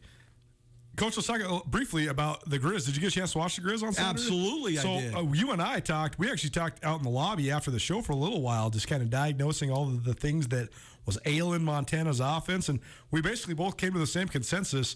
This is not some gigantic problem. They just need to put the young kid in a position to succeed, let him cut it loose a little bit, and stop thinking so much. Let's just play. I thought it was a pretty good adjustment that they made because Chris Brown looked a lot more comfortable in every element of playing quarterback, and Montana looked a lot better offensively than they have in about a month. Well, they look like a whole new team. Both offensively and defensively. I think they had just a little blurb against a really good football team a week ago. And then totally different team this week. I thought they did make some adjustments on offense. They played a little bit to Chris Brown's strengths, and Chris Brown started turning it loose just a little bit, and they got the ball to their dudes. You know, that's always important. You and I have talked about that before, and their defense lit it up again, except for that first drive. Right. You know, that first drive, I'm going, oh, no, geez, it's the same looking thing. They splattered people after that. Well, I want to ask you about that because this might not be correlated to the NFL because I actually don't think it really is. But in college, it seems to me, because so many teams are running all these systems, both defense and offensive side, and so much of it is to make it so that you dictate what you're doing more than the opponent does, right? You don't want to be as reactionary because these are kids, right? I mean, these are young guys. They're not as experienced as NFL defensive guys or anything. But I found it striking. This Montana defense has been lights out, but they've given up points on the first possession of the other team. 4 out of the 7 games so far? But to me, it seems like it's not a coincidence because they're not dialing anything up. They're sort of just playing base on that first drive, and then once they see what the offense wants to do, boom, unleash the hounds. Sort of like the first round of a heavyweight boxing match. You may be right. I've never looked at it that way. You know, that brings up a good thought that I just popped into my mind. Many of the great defensive coordinators I coached with, you know how offensive guys, or I do at least, a first 15. They put script, yeah. Those great defensive coordinators put together a first 15. You may not see the same front, stunt, blitz coverage one time in the first 15 plays, and they do that against inexperienced quarterbacks. And if they're any good at all, holy smokes, the man is in a tizzy. One question about the offensive line, not Montana specifically, but just offensive lines in general. And I think you see this in the NFL too, because you don't really have. You have your starters, and then how many guys do you usually keep on an NFL roster as backups? Like 3 or 4? Well, 8 are usually up. Yeah, You've got 8 offensive linemen up on game day, and you may have 10 or 11 on the squad. Right. And so then you know, that's not very many options to go to, right? And oftentimes, too, if you have a premier tackle, that guy's getting paid so much that his backup's going to be a significant drop-off, both in salary and in talent. When you're having struggles on the offensive line, how hard is that within the scope of a season, both from an NFL or college level? Because it seems like there's not always a lot of moves to be made, and also continuity is so important to that unit. And so making moves, it's not like receiver where, hey, this guy's loafing, okay, I'm going to put this guy in to challenge both of these guys. That's not really how it works along the offensive front. Right, and many of the skill guys you play directly to their strengths, so use all eligible runners and receivers during the game, and you may put a speedster in 4 times a game, maybe in the slot, and have him do what he does best and run down the field or across the field. Line, different, because you mentioned it. That continuity is key. Your second and third center are always huge. Right. You know, you better be ready for your second and third center. Your second and third left tackle, huge in the NFL especially. And then it becomes matchups. And I think that's one thing that colleges don't do it nearly as well as the NFL. What's the matchup?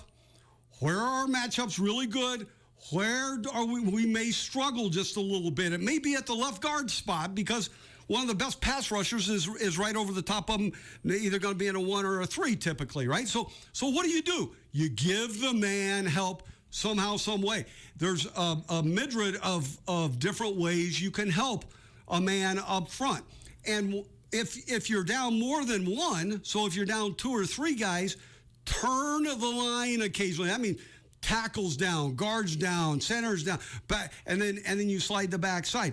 Do that occasionally and put the end on a tight end or fullback occasionally, or double the end. Cut with one, jump them with the next guy, and that gives your line a chance to have success. Now, you can't do that all game, right? But you can mix it in to give that line a chance. The other thing you do is go some quick hitting misdirection run plays, and then you have to move the quarterback set spot. And so you've got to do all of those things throughout a game when you're undermanned up front on the offensive line. Nuanez now. It's the Monday afternoon quarterback. Do this during the 5 o'clock hour each Monday. Marty Morningweg joining me, Colter Nuanez in studio. Monday afternoon quarterback presented by Alpine Touch. Awesome giveaway going on right now.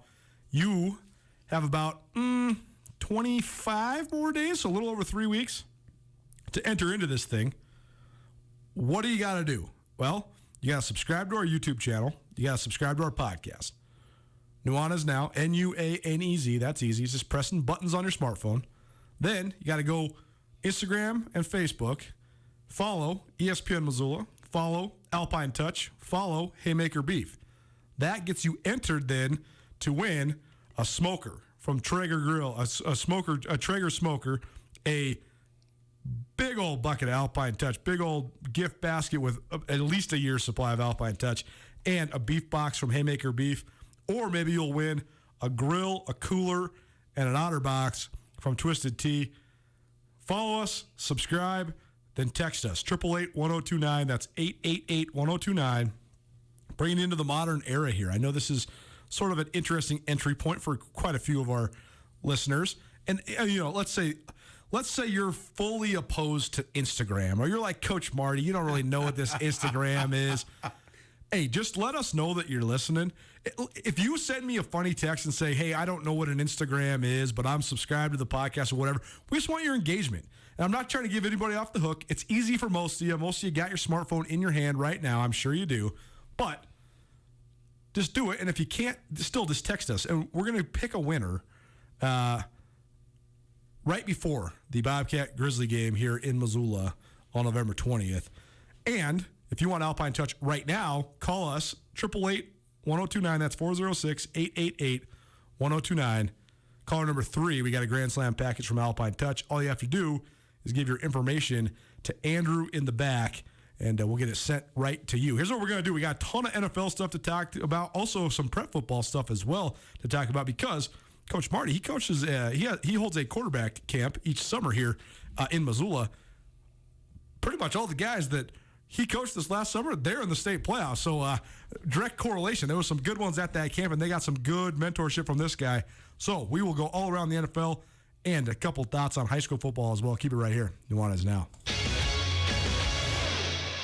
Buying or selling a home can be an intimidating task. Brent Wahlberg and the Wahlberg team of Windermere Real Estate are here to make you feel comfortable no matter where you're at in the process. The official realtors of Grizzly Athletics have more than 4 decades of experience in Western Montana. Brent and his team can not only find you your perfect home or buyer, but they can also teach you about the great city of Missoula and its tradition-laden sports teams. The Wahlberg team works as a family to help fulfill your real estate needs all over Western Montana. If you need help with residential, land, investment, or commercial, give Brent Wahlberg and the Wahlberg team a call today. Why build a work history at a job when you can build a future in your own business? Westpac Wealth Partners is looking for entrepreneurial-minded people who are ready to take their future into their own hands. Nick Tabor and his associates provide clients with financial tools and tested solutions for navigating this complex financial climate. Westpac Wealth also has a work culture that has been recognized as a best workplace in Fortune magazine. If you're ready to start building a business in a long-term career, apply at westpacwealth.com. Westpac Wealth Partners, LLC is not an affiliate or subsidiary of PAS or Guardian. Insurance products offered through Westpac Wealth Partners and Insurance Services, LLC, a DBA of Westpac Wealth Partners, LLC. Automated Living can help you get peace of mind that your property is secure. We use tools like cameras, monitored security systems, door locks, and personal notifications to connect you with your property like never before. Get a notification that someone has just unlocked the garage door, but you can see just who it is and can react by shutting off the alarm or turning on the lights for them. Or maybe it's someone you don't want in there, and the system will notify you and the authorities immediately. Peace of mind is just another way we can make your life easier at Automated Living. Like most Montanans, we love a good steak. And because we're the Montana Club, we take the steaks we serve very seriously. We're confident to say that our custom grilled steaks are as good a steak as you're going to get. Now we're proud to add regularly sourced, naturally raised Castle Rock bison ribeye to our selection. And remember, the Montana Club steak entrees include the sides. Come into the Montana Club today for an unrivaled steak experience. The Montana Club on Brooks and North Reserve, Missoula.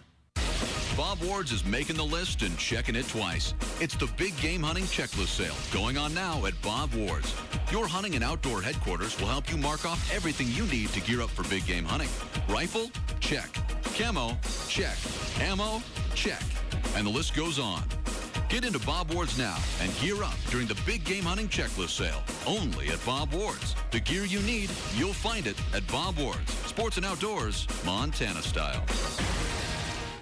Hey friends, Colter Nuanez from ESPN Missoula here for Brett's RV and Marine. Today I have a helpful tip on why you should buy your RV now. By early spring, most national parks are already booked, which leaves RV owners looking for campgrounds off the beaten path or settling for second, third, or even fourth choices. Get a great deal on an RV from our team at Brett's RV and Marine and book your spots. They look forward to helping you plan for the sun at Brett's RV and Marine, 4800 Grand Creek Road, Missoula. ESPN Missoula Sports Center. The Little Brown Stein will be staying in Missoula. Hello, I'm Colter Nuanez. Montana went to Moscow and trounced rival Idaho 34-14 on Saturday evening. Mitch Roberts, a junior wide receiver out of Missoula Sentinel, caught 7 passes for a career-high 145 yards to pace a Grizz offense that looked improved in Chris Brown's third start at quarterback. The Montana defense rolled up 6 sacks and held Idaho to 16 first downs as the Grizz won the battle for the Little Brown Stein for the 7th consecutive time. Montana defeated Idaho in all 3 matchups since UI returned to the Big Sky Conference in 2018. And UM has not dropped a game to Idaho in the 21st century. Montana State won for the 7th straight time despite being short-handed, posting a 27-9 victory over Idaho State. The Bobcats were without all Big Sky defensive tackle Chase Benson, starting inside linebacker Callahan O'Reilly, starting nickelback Tyrell Thomas, and starting right tackle TJ Session. Idaho State possessed the ball for nearly 43 minutes, yet did not score a touchdown. Isaiah Fonse rushed for 165 yards and a score, while Matt McKay overcame a rough start to throw a touchdown of 65 yards to Willie Patterson and a 29-yard score to Lance McCutcheon in the fourth quarter to help boost the Bobcats. And finally, in Cheney, Eastern Washington missed an extra point with less than 2 minutes to play, and Weber State held on for a 35-34 victory over the Eagles. The win keeps Weber alive in the playoff race while handing EWU its first defeat. This ESPN Missoula Sports Center is brought to you by Selway Armory.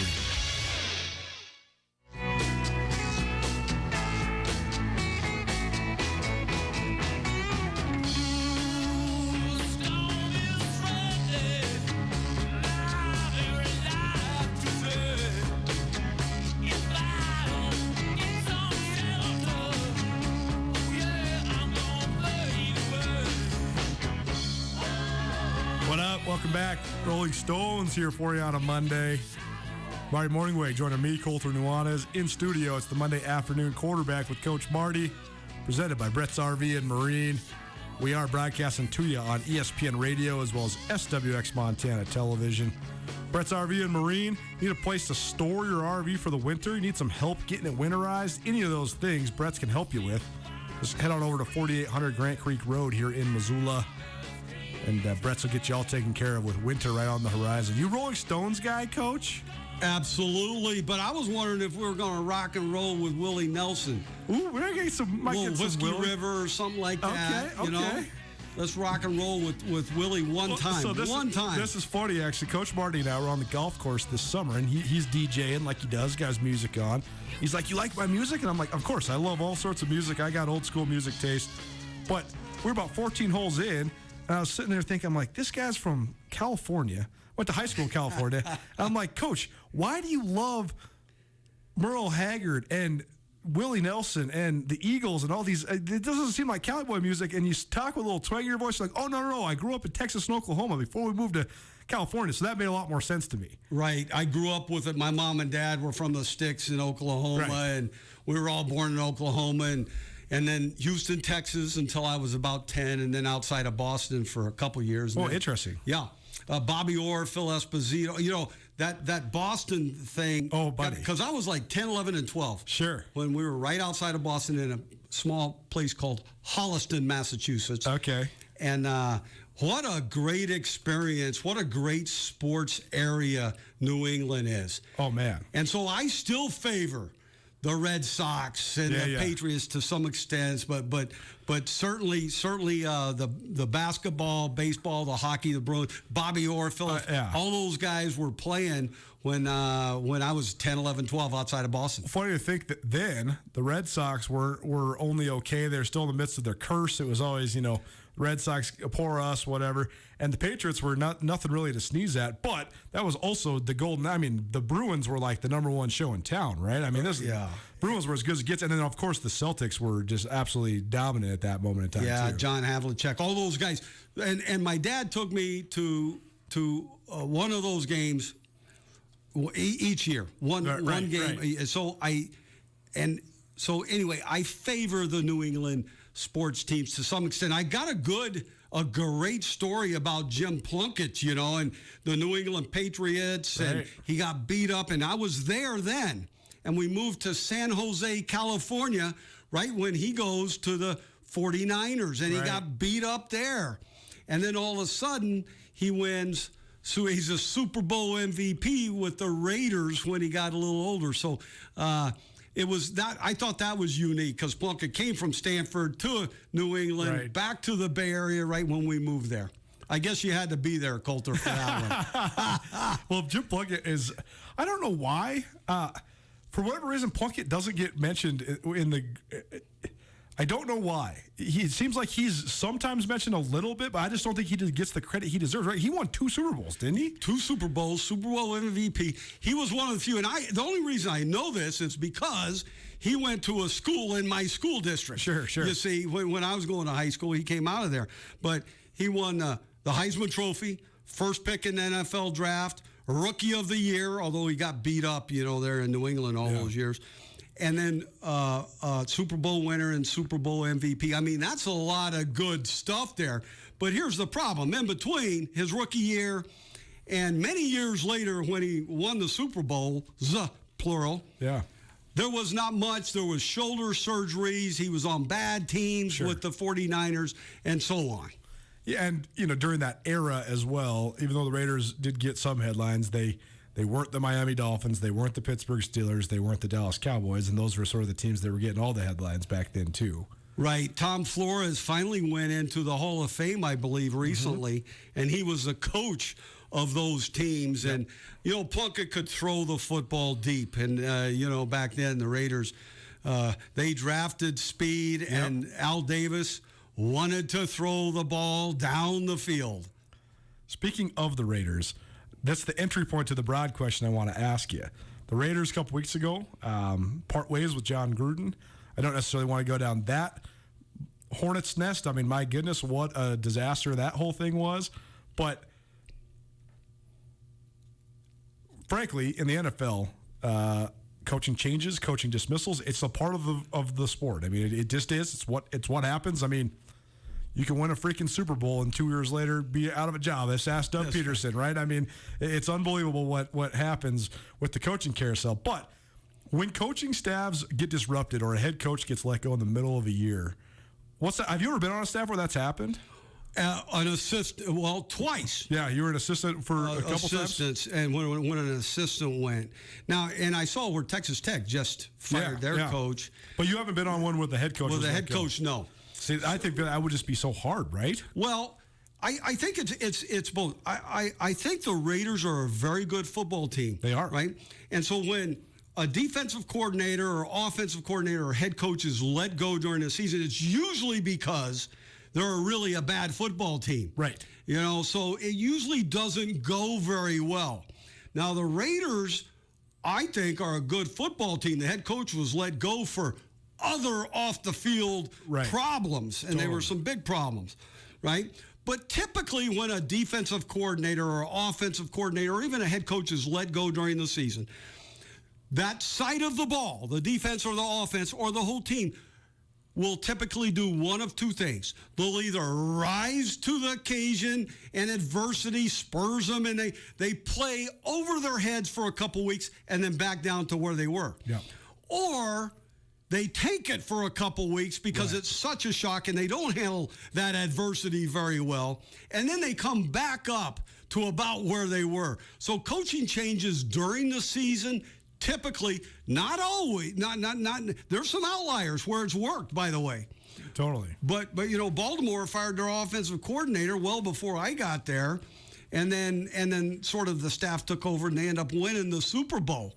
So there's an outlier, but typically, it's the start of a process of going downhill, and then everybody's let go at some point. It's been my experiences. It is true, though. It's a point worth making that the Raiders are good, and that's one of the reasons why they've been good since John Gruden was let go. I think that there is an element of them, you know, playing on his behalf. I think that he was a well-liked coach there, despite the controversial ending to his tenure there. But also, they just have really good players. And I thought that was a big-time win yesterday because Darren Waller, who's one of the most unique weapons in the National Football League, he's like a tight end slot receiver all mixed up into one. He's such a freak. But him being out, I think that there was even a bigger win because, I mean, here's the thing. Here's what's happening in Las Vegas. I'm still never going to get over the fact that they moved to Las Vegas. But here's what's happening. Derek Carr has quietly become what everybody thought he could become, but that he hasn't been able to become. And he is. He's playing like one of the 10 best guys in the league right now. Well, on occasion, it will take a talented quarterback, and you could see the talent. Oh, absolutely. I liked him coming out, the ability to throw the football and to maneuver just a little bit. I thought his instincts were pretty good. Sometimes it takes a few years for them to grasp the whole game, and you, as a quarterback, you better grasp the whole game if you're going to win on a consistent basis, and that's what he's done. I've got a good Darren Waller story for you if we have time. Let's tell it. Let's go. Well, I'm in Baltimore, and Darren's making the transition from a huge receiver to the tight end spot. This is all public knowledge, so I'm not going behind the scenes. There was a training camp practice. In the middle of practice, he's quitting. He's walking off the field. It's too much. Now, that's a big transition from receiver to tight end. I mean, there's some stuff that's happening that a receiver has never been accustomed to, and it is physical. No. Get him back here now.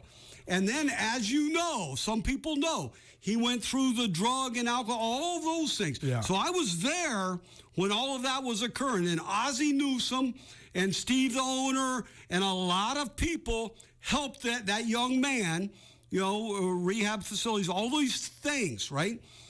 And then he was forced into action, a year or two later. And wow, you know, and let's not let this young man off of this team, because if he hits it, now what are the odds, right? Right. But if he hits it, he's going to be a monster. Absolutely. And so he was not up one game, and we're playing the Raiders at home. Well, typically with the guys that aren't dressed, we would take them out pregame, right? Right. And get them a quick, nice little workout and get them better. Get better every day, right? So game day, if they're not playing, we do that. And there was a time about 3 weeks before that, Darren Waller, we should not do this with. Let's not, nobody's watching, Bam, they took him off. He was on the practice squad at the time. And they saw him and said, hey, come on. Boom. And, you know, with practice squad players, you can you can pay him whatever you want to pay him. Right. Right. Now it goes against your salary cap, but you can sort of talk guys into it or elevate them. Well, we had just drafted a couple tight ends, and he thought it was better for him to go to Oakland, and he became a monster. What a fine player he is, and I'm so happy for him that those problems are in the past, for sure, and he is rolling. I mean, he said that on Hard Knocks, too. He said, I had to hit rock bottom to realize what I could become, and he did, and then he made a life out of it, and it's a phenomenal story. It's one of the best stories in the NFL.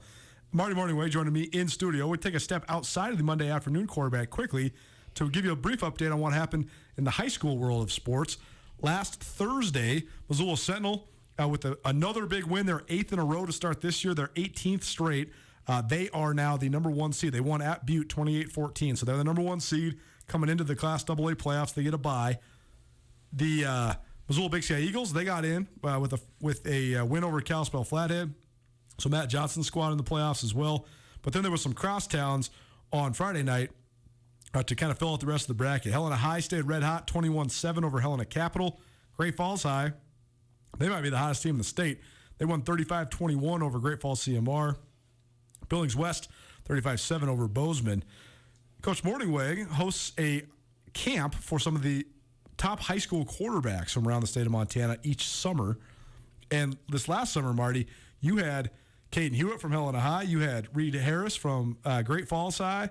You had Isaiah Clonch from Billings West, and you had Zach Cruz from Missoula Sentinel. So you got to be proud of these guys, man. All 4 of the guys that were kind of the headliners of your camp, they're all doing great right now. Well, I'll tell you, it was the most talented group that we have had. And we've had talented guys in past years. I mean, I remember the first time I came out, Chris Brown, the quarterback for the Grizzlies, was there when he was at Bozeman High.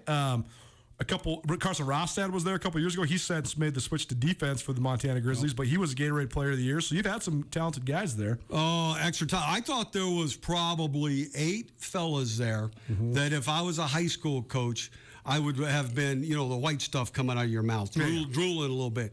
And then out of those, there was probably 4 or 5 fellas that I went, man alive, if I was a college coach. Now, there was a couple of them where I said, okay, I would take him as a quarterback. Sure. Those type of things go through your mind.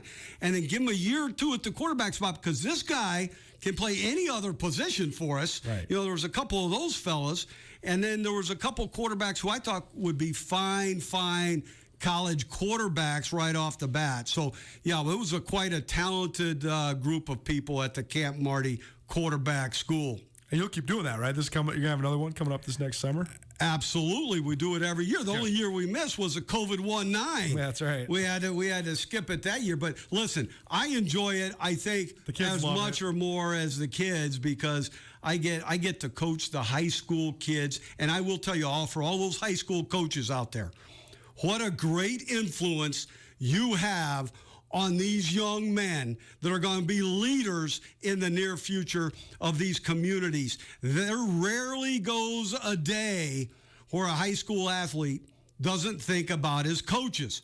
So those high school coaches out there, kudos to you. Absolutely. Prep Extra presented by Farmers State Bank. Thanks so much for Farmers State Bank for all their support of local athletics. Farmers State Bank enriching the lives of Montanans since 1907. More on the Monday afternoon quarterback with Coach Marty right after this.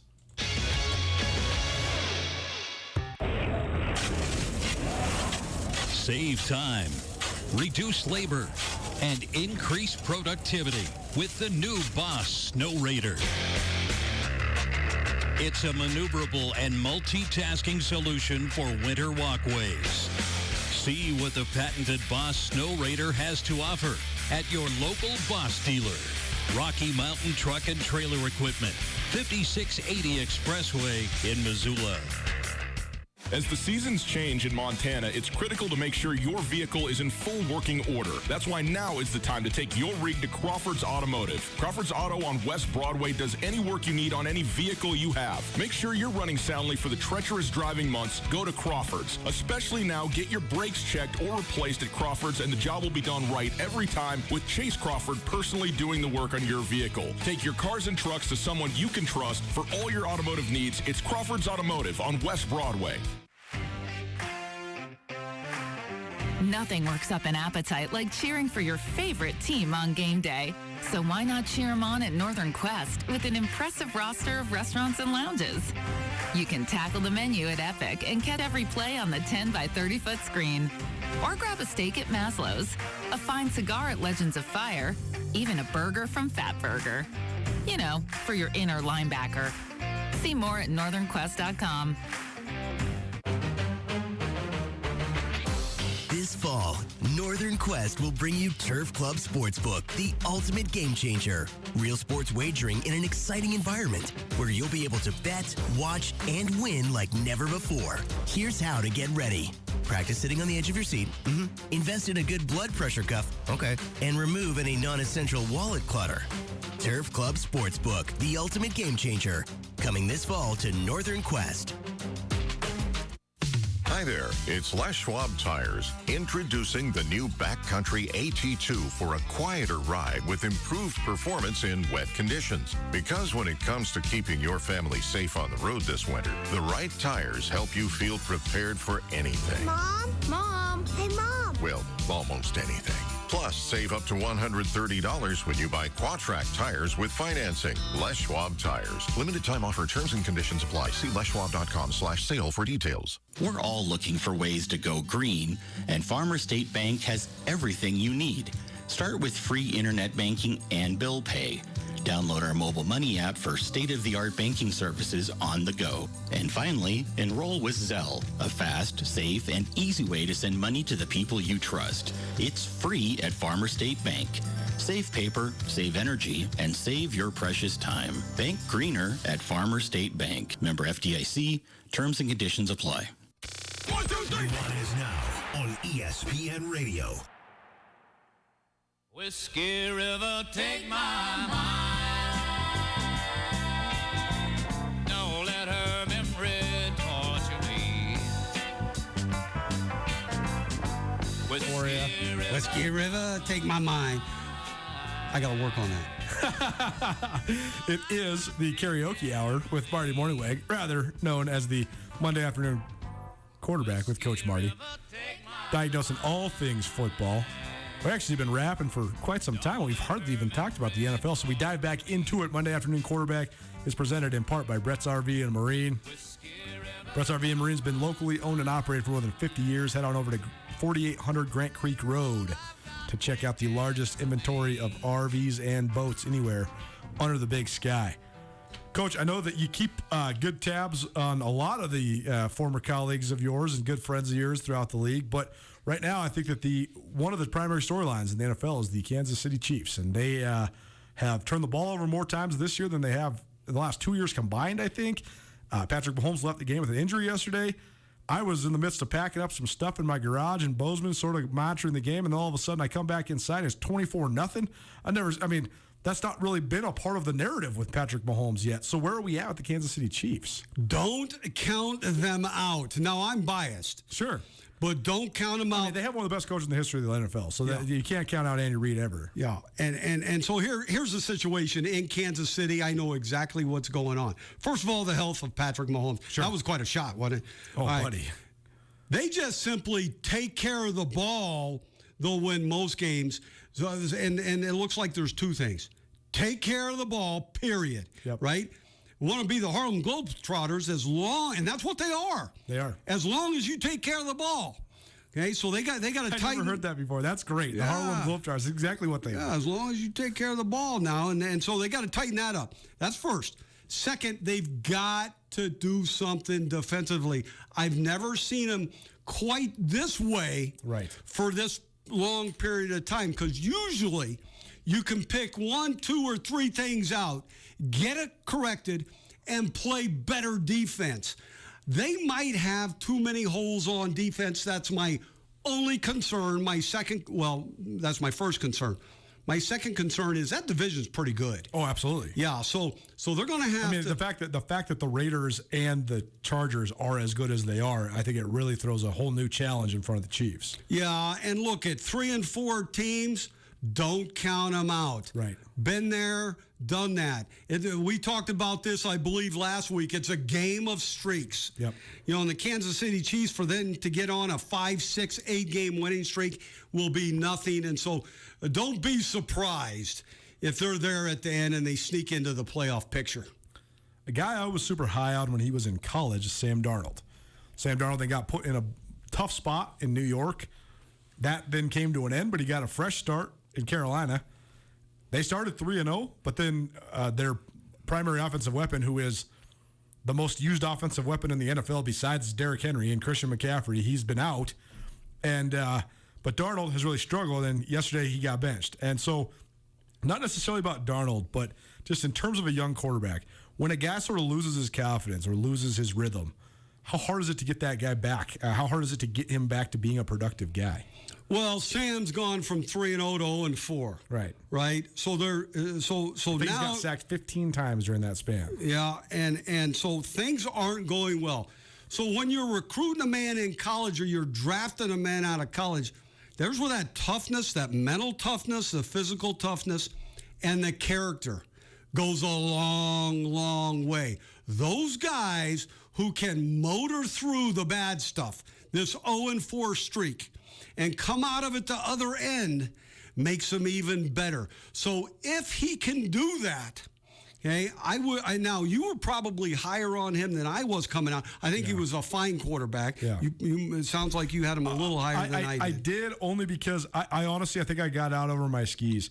Darnold was so hot when he was a freshman, and then people started figuring him out. And he's talented for sure, but he rode the hot streak of being sort of the new guy on the scene when he was a freshman. He had that great win over Penn State in the Rose Bowl, and I was kind of just high on him ever since then. But he hasn't actually ever lived up to that since then. He's kind of at his peak when he was like 20. Right. And that comes into your evaluation too. No question. You know, when you're drafting guys. With Sam, look, when you have a quarterback that's in this situation, you focus on several things and make it simple and crisp and sharp. The confidence thing. There's a way to inject confidence in young men. That's first and foremost. And then you go directly to what makes a quarterback great. Decision-making, and he's had some decision-making problems. So you get that straightened out. The accuracy, the timing, and turn it loose and trust your gut instinct. So you've got to be able to play naturally that way. And then that man will have a really good opportunity to come out of this thing and play well down the stretch. When you see, I guess, how do I phrase this? Right now, there's a bunch of heat on Jimmy Garoppolo in San Francisco. Yeah. There's been this brewing narrative. They used the number 3 overall pick for Trey Lance, and it seems as if that narrative around the Niners is affecting Jimmy Garoppolo. At what point is it not too late to move on? I mean, it seems like the Niners have a lot of talent, but now they can't really find it. They lost another primetime game last night where they did not look good. It feels like the weight of the narrative is sort of weighing on that franchise. Yeah, at home as well. They haven't won a game at home in a long time. They have not. Well, and then they had to play outside of their home state for a great part of last season as well. 2 or 3 games, at home, out of state. I'll tell you, I'm surprised. That's one of the surprising teams, disappointing teams to me is the 49ers. You know, 2 years ago, they were really, really good. And last year they got beat up. So I expected them to be really good this year. And I'm not sure, Coulter, that they're a great football. I think they're a middle-of-the-road team. Yeah. It looked to me like it was crystal clear that Indianapolis was a better team. Sure. And so the Garoppolo thing, and here's what happens. I've been there, done this. You draft a quarterback high. No matter what, if you're doing okay, medium, or poor, there will be heat to put the rookie in. Yep. Okay? The only way you get out of that is if you're playing at a high level, consistent basis with a guy like Jimmy Garoppolo, a la the Kansas City Chiefs and Patrick Mahomes. His only start as a rookie because they did fairly well throughout the long season. His only start was the last game where it meant nothing. They were already in the playoffs, and then they start him in the second year. I'm sure that was San Francisco's plan. Go with Jimmy, they're going to play well enough to get in the playoffs, and then year 2, they would start the youngster. Well, just a couple minutes here, Coach. So a lot of NFL stuff to get to. We'll continue to do this each and every Monday. But your take on tonight's game, because the Saints have been good since the post-Drew Brees era began. That's not always the case. The Seahawks have been swimming since Russell Wilson broke his hand. That's not surprising at all to me because he is one of the franchise quarterbacks. So what do you think of tonight's game? Well, it's been a game and a half, right, for Russell's being down. Now, look I coached Geno Smith in New York when we were ranked the worst team in the league, and we went 8-8, and he started all 16 games. So I think and that fumble last week at the end of the game that Geno had, I think the perception of Geno is not as high as it should be. Sure. So don't count the Seahawks out. I think the New Orleans Saints, even possibly with Russell Wilson, are a little bit better team right now. Now, the game's being played in Seattle. I would take the New Orleans Saints, but I'm rooting for Geno Smith. Gotta love it. Coach Marty Morningweg's Monday afternoon quarterback presented by Brett's RV and Marine and Alpine Touch. Coach, this is great having you here as always. Awesome. Let's rock and roll with Willie Nelson one more time. Whiskey River. Gotta love it. Maybe Marty will sing for you a little bit again next week, but we will be back at it next Monday for our jam-packed Monday. As always, thanks to Riley Corcoran, voice of the Grizz, as well as Marty Morningweg, longtime NFL offensive coach, for joining us here on Nuanez Now. You missed anything in today's show, we did have the Montana Football Hour and the Monday Afternoon Quarterback with Coach Marty. You can find all that on the Nuanez Now podcast, which is proudly presented by Blackfoot Communications, the Wingate by Wyndham Hotel, and Sportsbet Montana. We'll be back at it tomorrow. Justin Angle is going to swing by. Andrew Houghton also going to give you some takes from all across the Montana sporting world. We'll have our Treasure State Stars, and we'll have some free Taglieri. We'll see you tomorrow, 4 p.m. It's Nuanez Now. Hey, it's Colter Nuanez from Nuanez Now, here with Brent Wahlberg of the Wahlberg team at Windermere Real Estate. It's a complicated real estate market right now. What do you think is the biggest challenge? This is a real